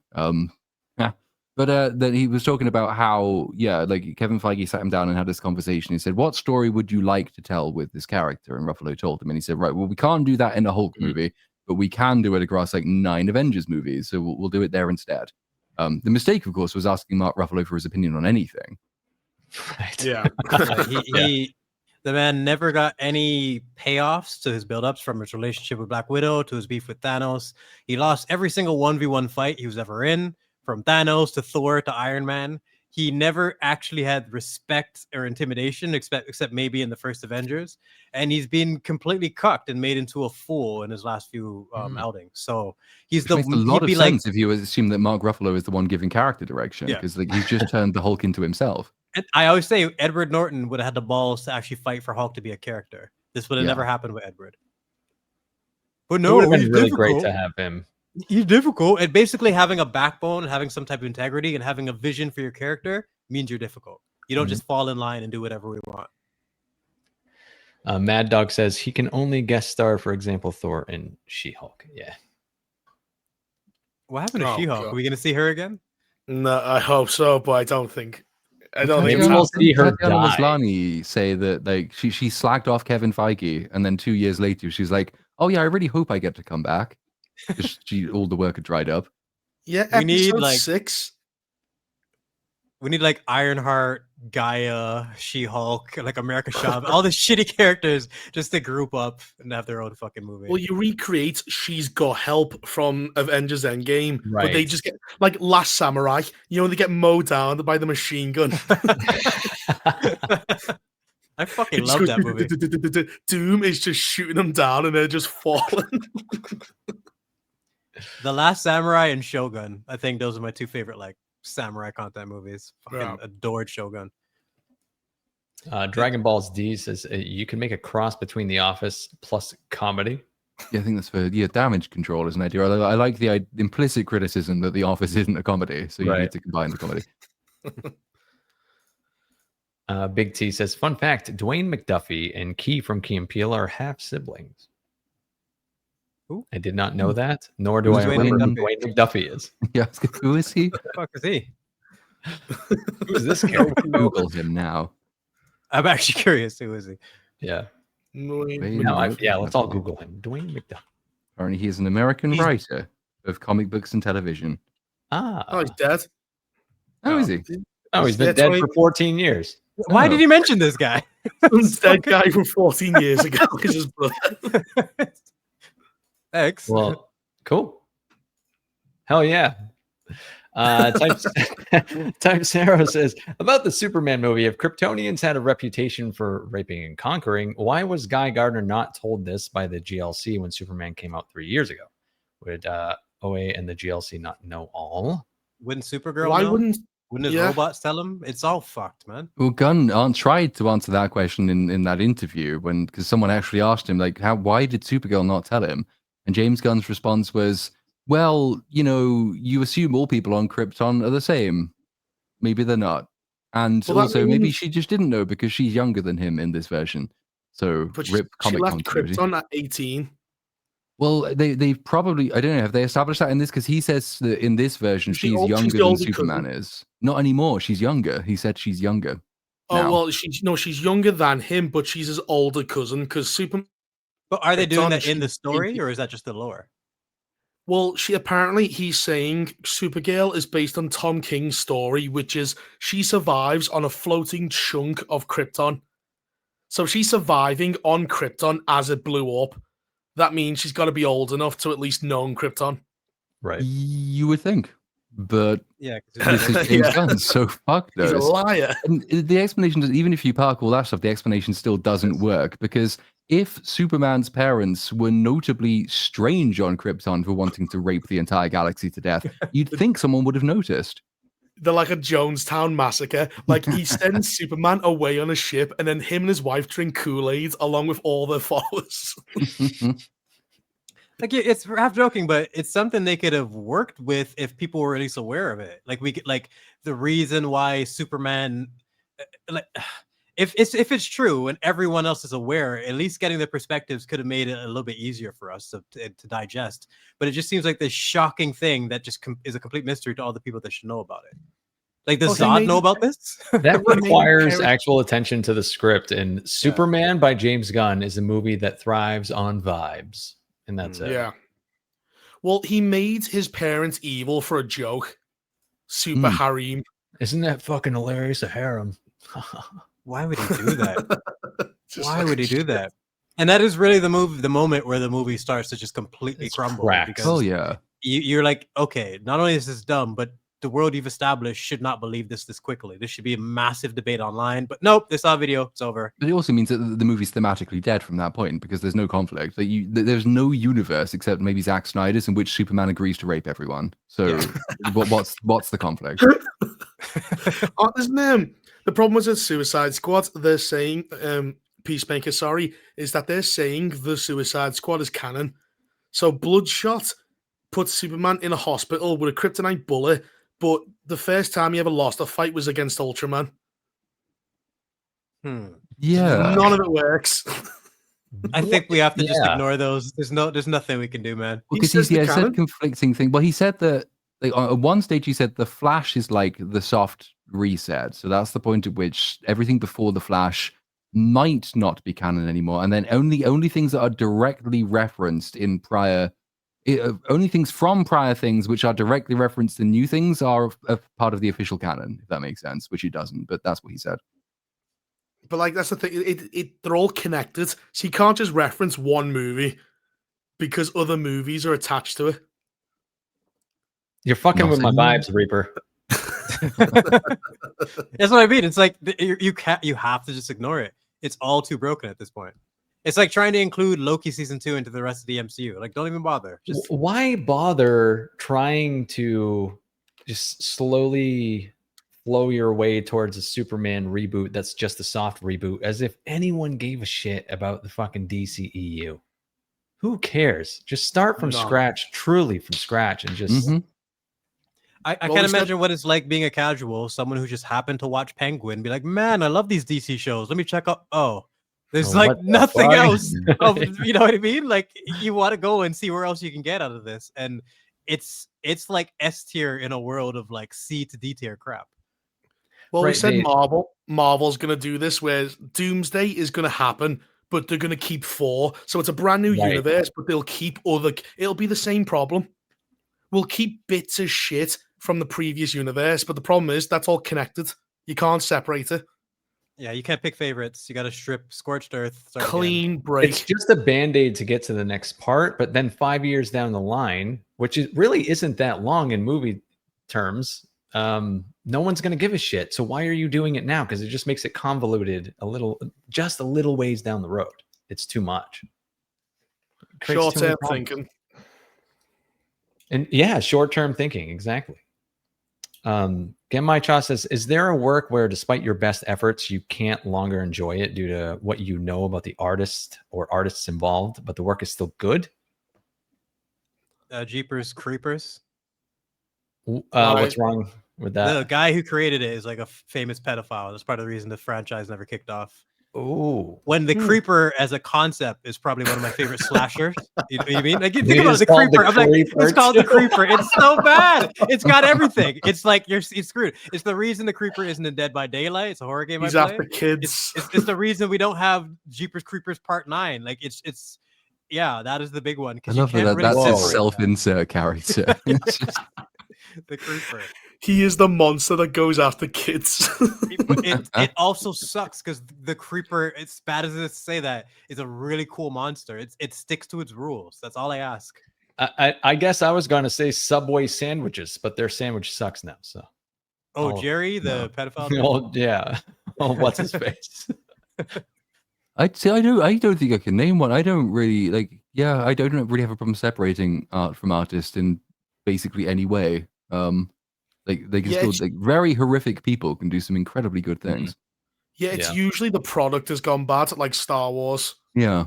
Like, I don't care about J.J. Abrams. I care about the fact that Luke Skywalker was a retard and killed himself. Hey, I care about Rian Johnson. Fuck that guy. I'm still got beef with him. Yeah, Michael Jackson. Your Snoke theory sucks. Too. Like, I want to punch Ryan when I saw that. You did nothing after saying our theory sucked, you piece of shit. But, like, Rian Johnson wasn't this great director beforehand. Like, if Peter Jackson came out to be a pedophile, would that ruin Lord of the Rings?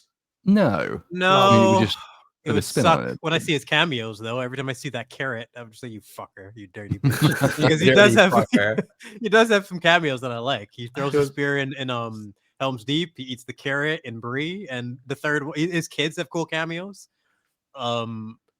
Yeah. I would say, well, no, I can separate the art from the artist really well too. Not an extraordinary example whatsoever because it's just a political thing. But I think Jack White's a big dumb idiot.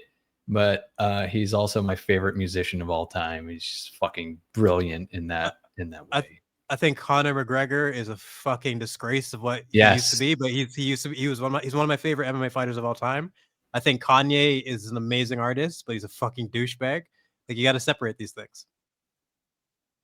Kevin Spacey, I think him being a freak is why American Beauty was so effective. A lot of his roles. No, like a whole bunch of those charges just ended up being dropped anyway. Well, yeah, but weren't people mysteriously like murdered?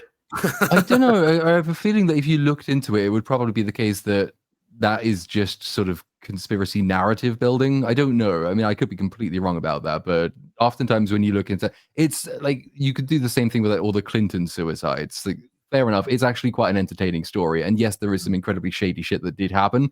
But some of those stories, or like particular examples cited as evidence, just have completely innocent explanations to them.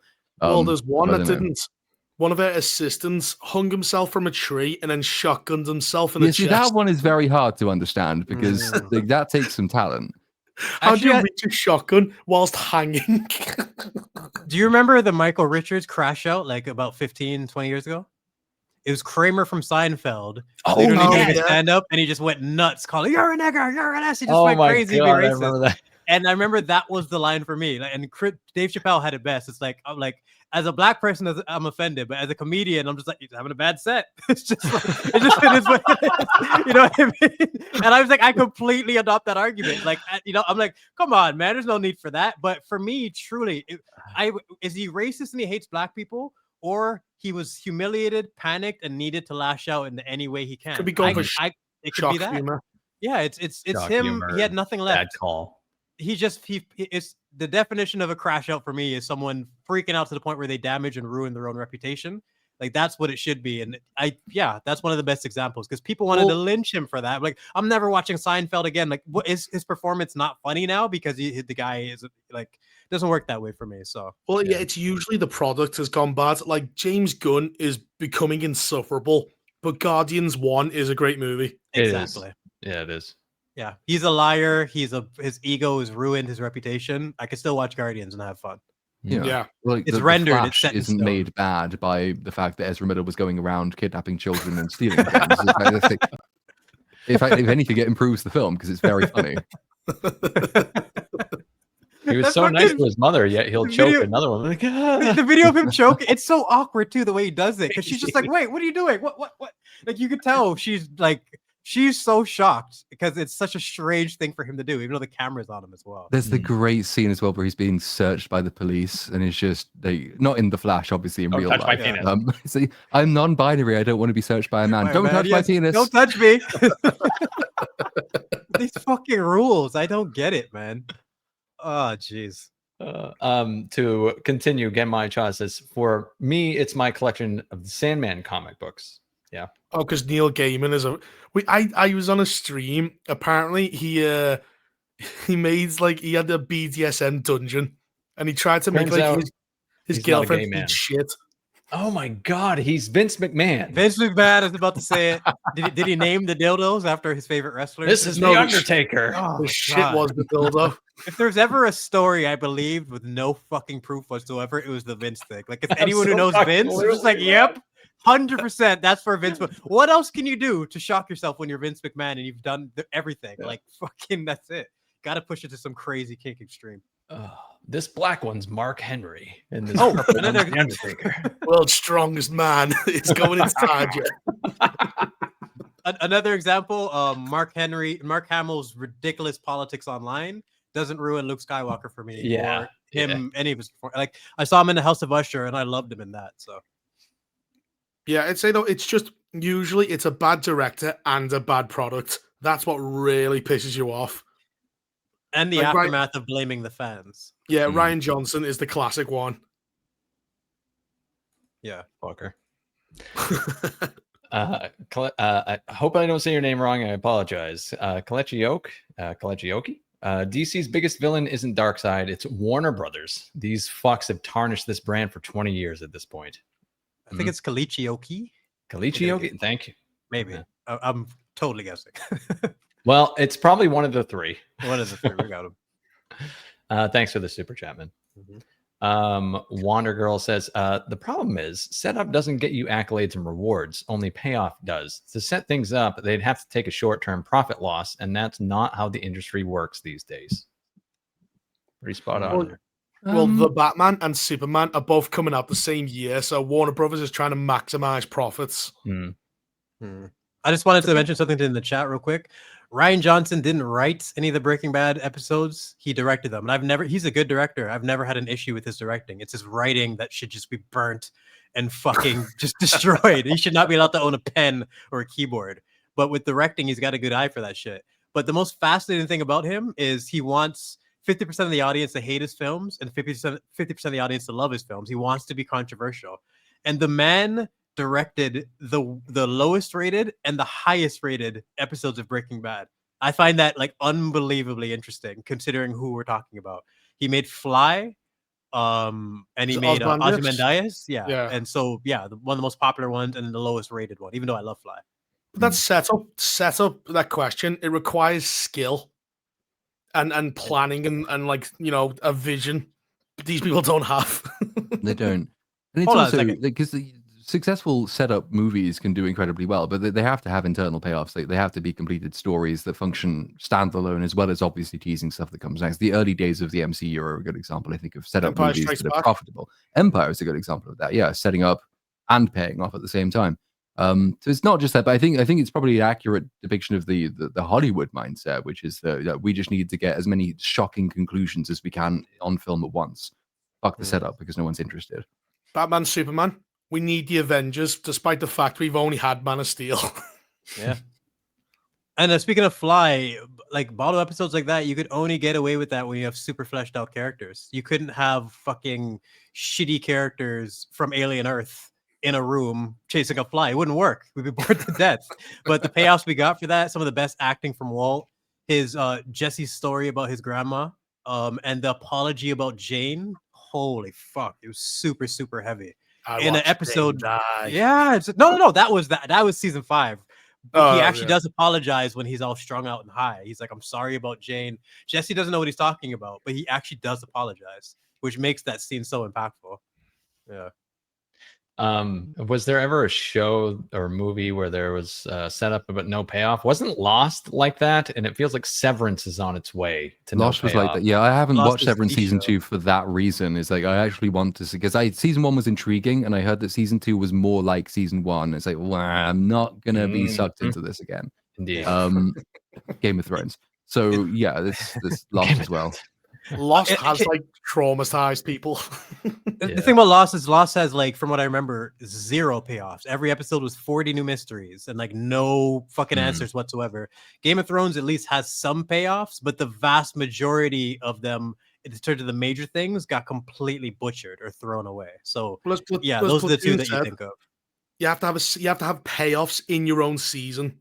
Yes, and a little bit of setup. Yeah. Jackson Voorhees says Predator Badland director said he won't let the lore come before the story, which explains why everything he's done contradicts the accepted lore.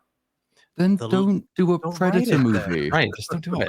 What the fuck? But you have, like, how can you literally have to do that? The lore is your rules. How could you not let the rules come before your story? How do you write the story without respecting the rules? Do you not know this as a writer? The character looks, and I'll build it around that.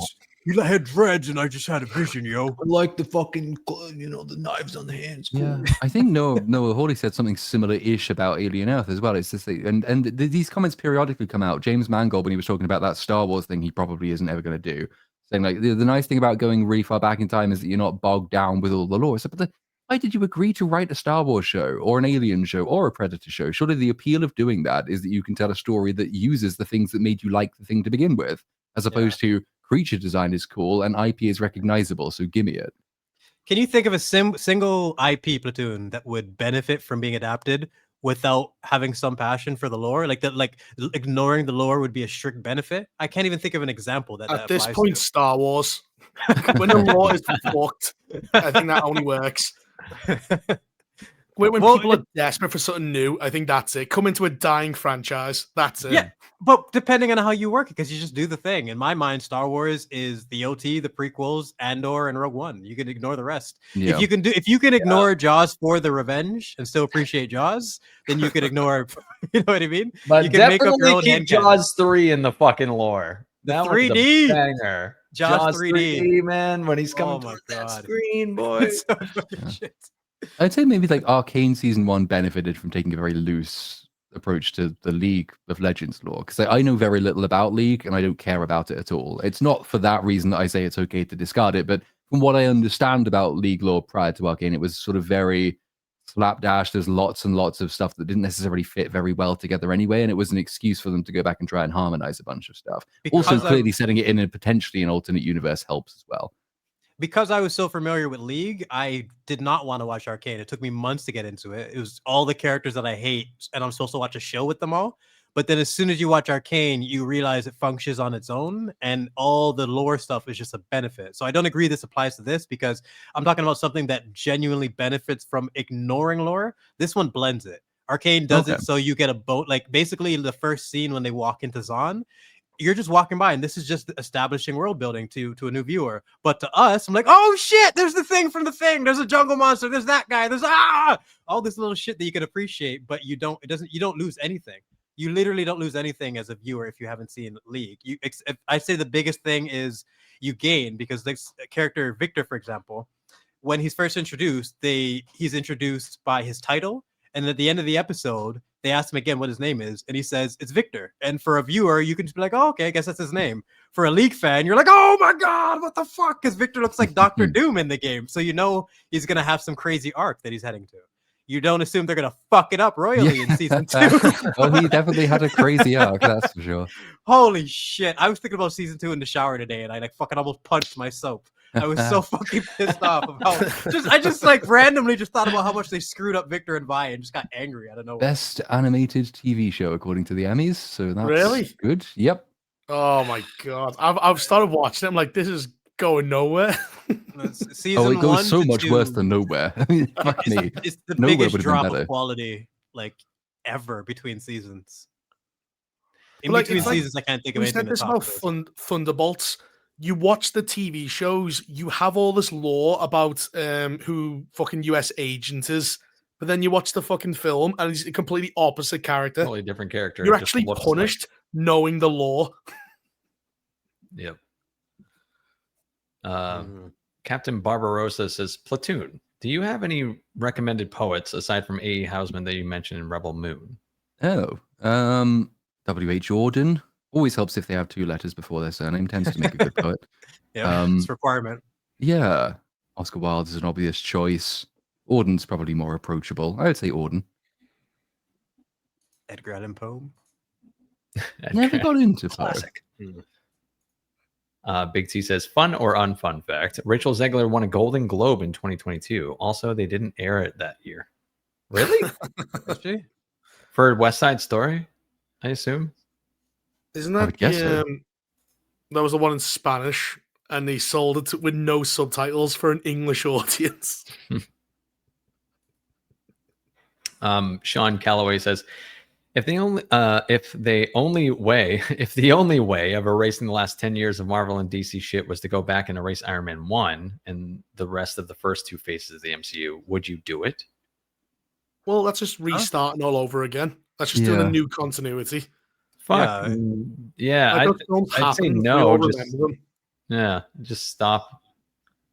and Well, you start could again. have, had they not fucked everything by continuing after Endgame. Imagine we got, how many years has Endgame been now? 5, 6? Imagine we got like a 6-year break from Endgame, and then they're gonna start from a new slate. It doesn't have to be a complete reboot. They can use the continuity of the past and reference things that happen in the other phases, but we're in a new era now.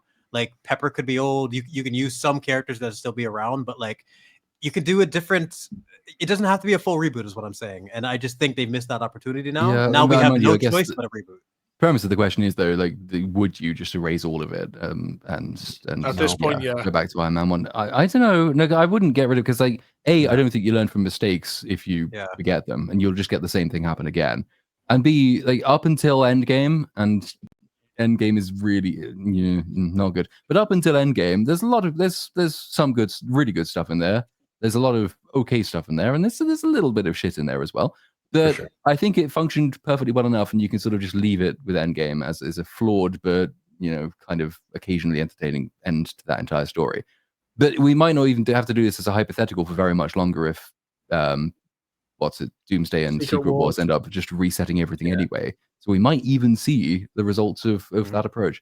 I still stick with the idea that if they had only released Spider-Man, No Way Home, Guardians 3, and Deadpool and Wolverine, and Fantastic Four. Yeah, if they had just released those 4 movies post Endgame, we would not be talking about the MCU anywhere close to the way we are right now. Because you're ignoring Quantumania, Thor: Love and Thunder, Black Widow. No, if they had just if they just didn't release those, the diversity team, the fucking Turtles, whatever the fuck their names are, Shang-Chi. It's just there's so much shit in between that people have to just deal with. And you think about it, like Fantastic Four is kind of the ideal first post-Endgame movie. It's an entirely new universe, entirely new characters, entirely new stakes, none of the backstory baggage. You could have used that as the beginning of Phase 4. Hopefully write it a little bit better. And then spend a phase or two building up that universe. And then you can have the big crossover event in whatever like Avengers Doomsday equivalent would have been there. And that could have been potentially interesting, but it's kind of a sign of just how no planning or thought has gone into any of this, that we've just got the Fantastic Four immediately before Doomsday. And like Doctor Doom has had, 30 seconds of setup? He's the most important character in Doomsday. So it's be interesting to see. Thanos had little snippets throughout all the movies. And even that big one in the Avengers when he grabs the glove. It was an overlooming threat the entire time. And it's something that, they did really, really well. And I don't know how they're going to do this with Doom. Just slap it together. You can't. Especially when I'm distracted by the casting. Whoa, I'm not like, I don't know. Like Josh Brolin was perfect for Thanos. You know what I mean? The presence that he had. I can't see RDJ in the MCU as anything other than Iron Man. So I'm still stuck on like, what's his performance going to be like? What if it's shit? It's like, have you seen American Dad, the 200, where it's just 200s of Rogers personas running down, saying their names? Because Nightcrawler, Wolverine, Cyclops. It's like 2 hours of everyone just saying their names. That's probably what's going to happen in Doomsday, man. They're going to have to find a way to fit all these characters in. And then they all die. Yeah, well, I think that's the only theory, right? Yeah, they did a comic book called Ultimatum, and it was the end of the Ultimate Marvel Universe, essentially, and they just killed everybody. It was absolutely fucking hated, but so was Ironheart. So was when they changed Hulk to some fucking Asian guy. Like they did all kinds of shit and people hated it, and they still adapted those into comic books. Yeah. So who's to say they won't go the Ultimatum route and just show everyone that they're like, hey, remember this guy is the cameo, and then he just fucking explodes or something. It could happen because they happen in the comics. If they can, I'm picturing kind of like a massive version of the Doctor Strange Illuminati scene where everyone just dies in the stupidest way fucking possible. Like Wanda, like I just can't even fucking say it without even laughing. Stupid Mr. Fantastic just shitting himself. Do you think Doom is going to die the same way Palpatine does, by deflecting his lightning back in his face? That's the only way. That's the only way for him to go. Don't listen to him, Anakin. He is the traitor. He's the motherfucker. Tay, not as scary as the first one. Felt too cinematic, which made it less believable for me, whereas the first one was much simpler and kept me on edge throughout. I did enjoy the Warrens family moments. The Conjuring. Yeah, the Conjuring. Right. The first one's all right. Yeah, it's got some good moments to it. But then I can't remember a damn thing about the second one. I don't think I ever saw the third, and here we are at the fourth, and I can't believe they're still going. So, is anyone else familiar with the franchise enough to like touch on it? I watched them all, and just they blend into the Insidious movies, like we've talked about, Brooks, and they're the same film somehow, even though they're not. I don't know how. So, is it like Hunger Games and like Allergens and the Maze Runner? It's that kind of. Yes, it absolutely is. It's a lot like that. And I'll tell you, I saw Insidious, The Red Door last year. What a piece of shit that movie was. Is the Insidious the ones where like they go and they try to deal with the demon through dream walking or something like that. Yeah, basically. There's some interesting things in there, but then they just screw it up and kind of waste it. And have the jump scares with the red face dude and the old lady who's just in every movie. Right, yeah. Sean Calloway for $10 says, a bit of trivia. In 1977's The Incredible Hulk TV show, Dr. Banner's first name was changed from Bruce to David because producers thought the name Bruce sounded too gay. How dare you?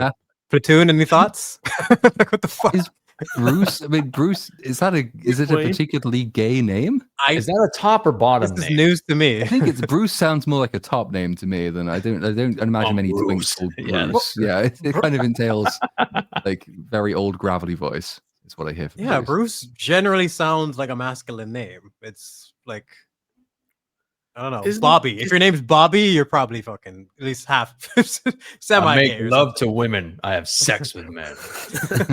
News for you. That means you're gay. I got news for you. It means you're gay.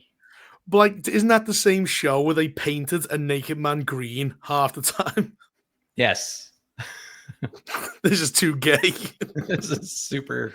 That name's too gay. But you know what? You running around shirtless like that, not gay at all. No, they're painting his nipple green. We're like, this is totally straight. This is no problem with this. But Bruce? Right, at least your name's not Bruce. So weird. TGV Monster says, don't forget to check supers before the stream began.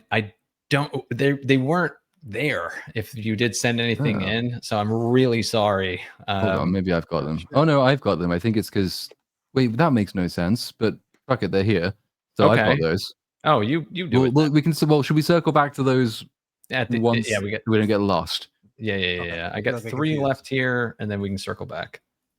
Dragon Balls D says, all these god-awful remakes, adaptations, and sequels, and has anything topped The Last Airbender? Never seen a director make a snuff film of his own career. Is that M. Night Shyamalan? M. Night, yeah. Shyamalan. The character's name is Aang, and in the movie, he keeps calling himself Ong. And everyone, he goes, Ong, come with us. And everyone in the theater was going, it's Aang. Even I know his name is Aang, and I've never even seen this story. Like, how do you screw that up? Fucking Ong. It's like calling Goku Gaku or something like that. It's just like, come on. You can't even get that right.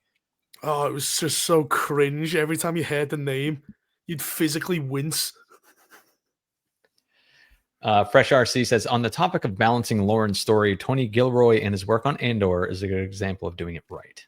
Yeah, absolutely. I mean, went above and beyond the Call of Duty to make sure it remained in canon with everything, including the shitty cartoon shows that Dave Filoni had made. So, that's the level of respect that Dave Filoni does not deserve, but it made the show better.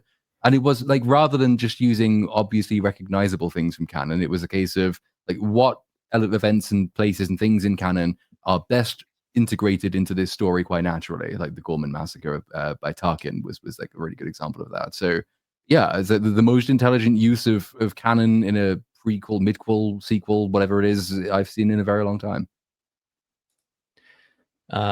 Last super chat on my end. Big T says, McDuffie worked on Justice League Unlimited and created the superhero icon, a black conservative Republican, although he got upset when Clarence Thomas started quoting the character. Oh, the man who died in 2011. Oh. Who's Icon? Not Clarence Thomas, obviously. He's still alive. But yeah, McDuffie, who died in 2011. The half-sibling. Yeah. And you have the other ones, you said. Yes, I do. I believe there are 5 of them. From TGV Monster for $2. Hi, everyone. It's good seeing all of you. It's good to see you too. As well. TGV Monster also gave his habitual 1 membership, possibly to himself. We've not established this yet, but that's my theory. Jokeable Butts for 20 Donkey Kong Kroner. Finished Lord of the Rings, got him, you cowardly coward. On it, yes, I have to. I've just got it because I'm away next week. By the way, there will be no BSUP next week. Yes, no BSUP. I have to somehow I've got to cram in. What have I got to cram in? 3 Judas scripts, the rest of the Superman video. My offline business is opening, so I've got to do insurance shit for that, and I've got to finish Gollum, and I've got to do all of this before Wednesday because we've got EFAP on Wednesday. So one of these things isn't going to happen, but Gollum has to happen this week. So Gollum, will happen this week. I don't know when. It'll be like 3 in the morning one day, but it will happen. TGB Monster for another $5. Any man that is really first never has to say he's first. Tipples. True. And finally, Toivo Kohonen for 2 fake Monopoly things. Yeah. God, yeah, if I could wait till BSUP 100 to do that, but no, the Supercut guy is waiting. It's this week. Gotham is this week. Gotham has to be this week. Maybe even tomorrow. Who knows? That is the end of the super chats on my end. All right.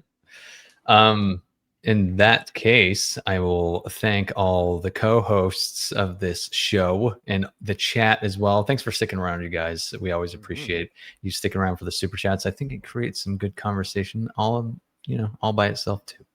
And Mr. Brooks, we'll start with you. Are you releasing anything soon?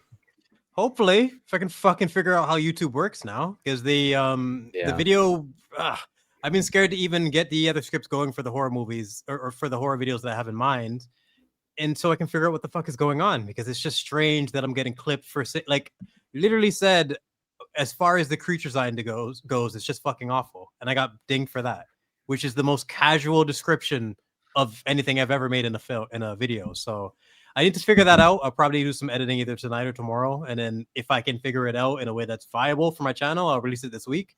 If not, it'll probably have to be, towards the end of the month when I get something out, because it's just, I got to make sure it doesn't get screwed over by these new rules or whatever it is now. So it's a weird time for YouTubers or anyone else who's making it. It is bizarre, man. Hopefully soon, for sure. Reaper, what about you? Are you actually releasing anything, or are we just... Well, I finished Handmaid's Tale, and I've come to the conclusion that women don't deserve freedom. I'll write a thesis about it, because it's not just a show, it's also just how horrible women are in general. But we're not back next week. I won't be back the week after, because I'll be going to Auschwitz to debunk the Holocaust. What the fuck? I'm actually going to Auschwitz on the 22nd, so... It's always a cheerful journey. I've got questions. I'm gonna debunk it. This death camp, why does it have a pool? Man, 3 weeks from now, we will actually have probably all 5 people. Well, probably not, because Reaper's going to get himself arrested in Germany, apparently. I know. Or Poland, even. We'll just have to find another co-host, I suppose. Saying a lot of shoes and no bones. It's just strange. Platoon, we did just hear what you're up to. Yes, probably else, Superman, probably this weekend. I like Jedi Brooks. I don't actually like the idea of even releasing this video at the moment, because it's a fucking 4.5 hour video. It's a lot of work. God. And I don't want it to be fucked over by systems that we don't get told about. So there is a chance I might see if I can delay it till the last weekend of the month, but probably I'm just going to say fuck it and release it. And this can be the very long, time consuming and expensive fucking test case with which I can see if my channel has been fucked. I will be releasing a video too at some point here. I think I'm finally reviewing War of the Worlds.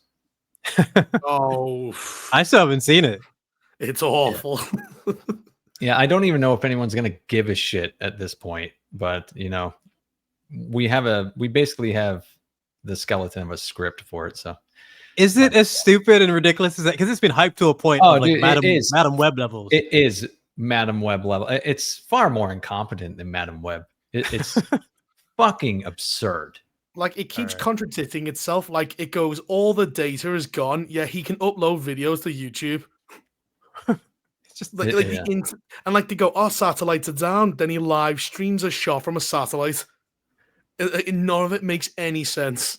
Contradictions and like funny emoting from Ice Cube. That's pretty much what I'm seeing in that movie. Yeah, I had to decide how I was going to review the movie, because if you just tear it apart, that can be fun in and of itself. But if you do go in and just satirically tear it apart, that's a whole new level of fun.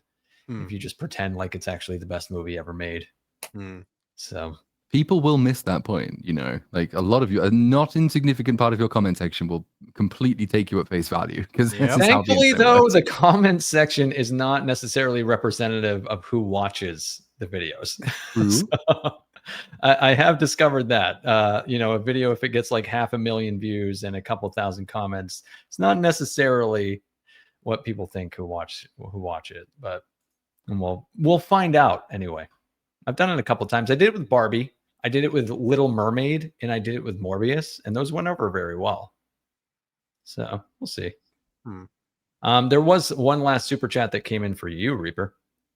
Angst Kitten says, "Wait, Reaper, did you really finish all 6 seasons of Handmaid? It's brutally boring after season 2." Oh, it's horrendous. Like the first 3 seasons are awful as well, but it's an interesting thing of just the American military ends up being completely useless, so a bunch of regular civilians have to take on this Christian fascist country.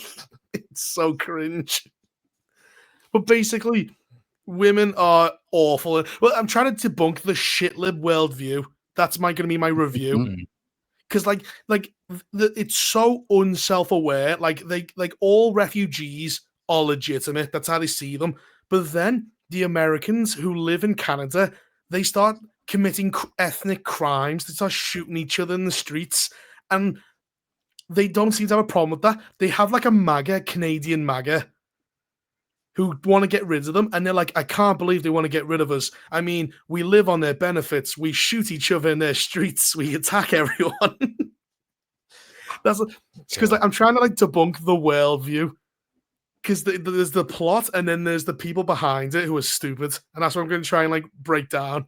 It's going to be a thesis. And this is going to be published. Yeah, when is it actually coming out? After I'm free from prison. Apparently, it'll be my mind. Drinker released the sarcastic War of the Worlds video, so I will not be doing that then. Yeah, we'll just stick to shitting on it and tearing it apart. I'm almost tempted to do it because I did section 31 at the beginning of the year saying we've already had the worst movie of the year, but it seems like we have a contender for something worse. So we might have to revisit it. This is quite the film. Yeah. I suggest you watch it. You'll have fun. I'm just shocked by so many people, rather than explaining why it's bad, everyone just is being sarcastic about it. I've heard 5 different people say it's the best film they've ever seen or something like that.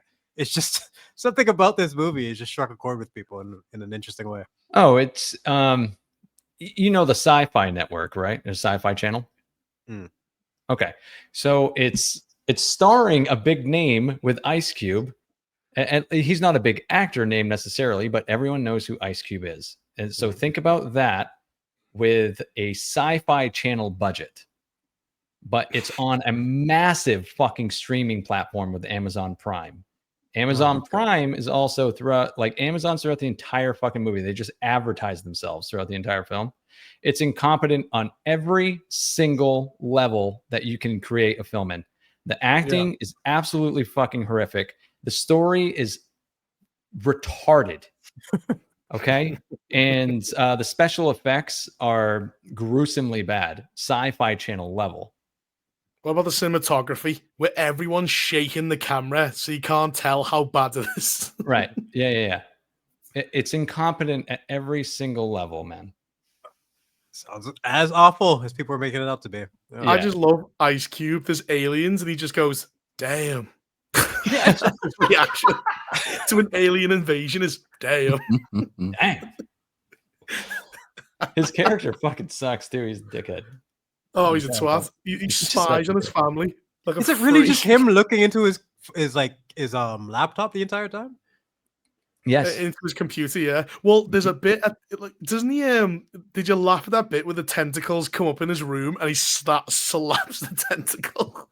I haven't even gotten to that yet. Oh, I'm not done watching it. I'm only halfway through. You had to do it in parts. Oh, absolutely! It's so bad. That's what Reaper was saying. It took Reaper, how long? It took me ages to get through episode 5 of After Earth because the amount of pausing and processing and things you got to do. It's just. I'm only 40 minutes in. I still haven't finished it. I've still got. Oh, you haven't even gotten to the ending. Okay. No, yeah. I got to the Asian guy dying. Okay, you haven't even gotten to the standoff. Okay, the ending is the stupidest part possibly. Jesus. It's so retarded. Yeah, and as for recommendations, Finished Weapons, Platoon, and definitely Chronicle. Like I guarantee you like that movie. I agree. Mm-hmm. Right before we leave, one last super chat. As always, Dragon Ball Z, a movie can be so bad it's good. Battlefield Earth. Fuck yeah. Battlefield Earth. Madam Web. All the Dutch camera angles and John Travolta going nuts. I would suggest you watch that as well, Platoon. I think, yeah, no, I haven't seen that. I was confusing it with something else. Battle Los Angeles, I was confusing that with, which is just shit. Yeah. Yep. But that will do it for this week's BSUP, everyone. Thanks for sticking around. We will not be back next week. There is no After Dark tonight. This is all Platoon's fault. It has nothing to do with us. Just so you know. But Platoon, I will let you take us out of here. Rightio. See you in 2 weeks' time. Is that correct? I think that's right. Yeah. See you in 2 weeks' time, probably. Maybe. We'll see. Goodbye. Peace. Fuck you.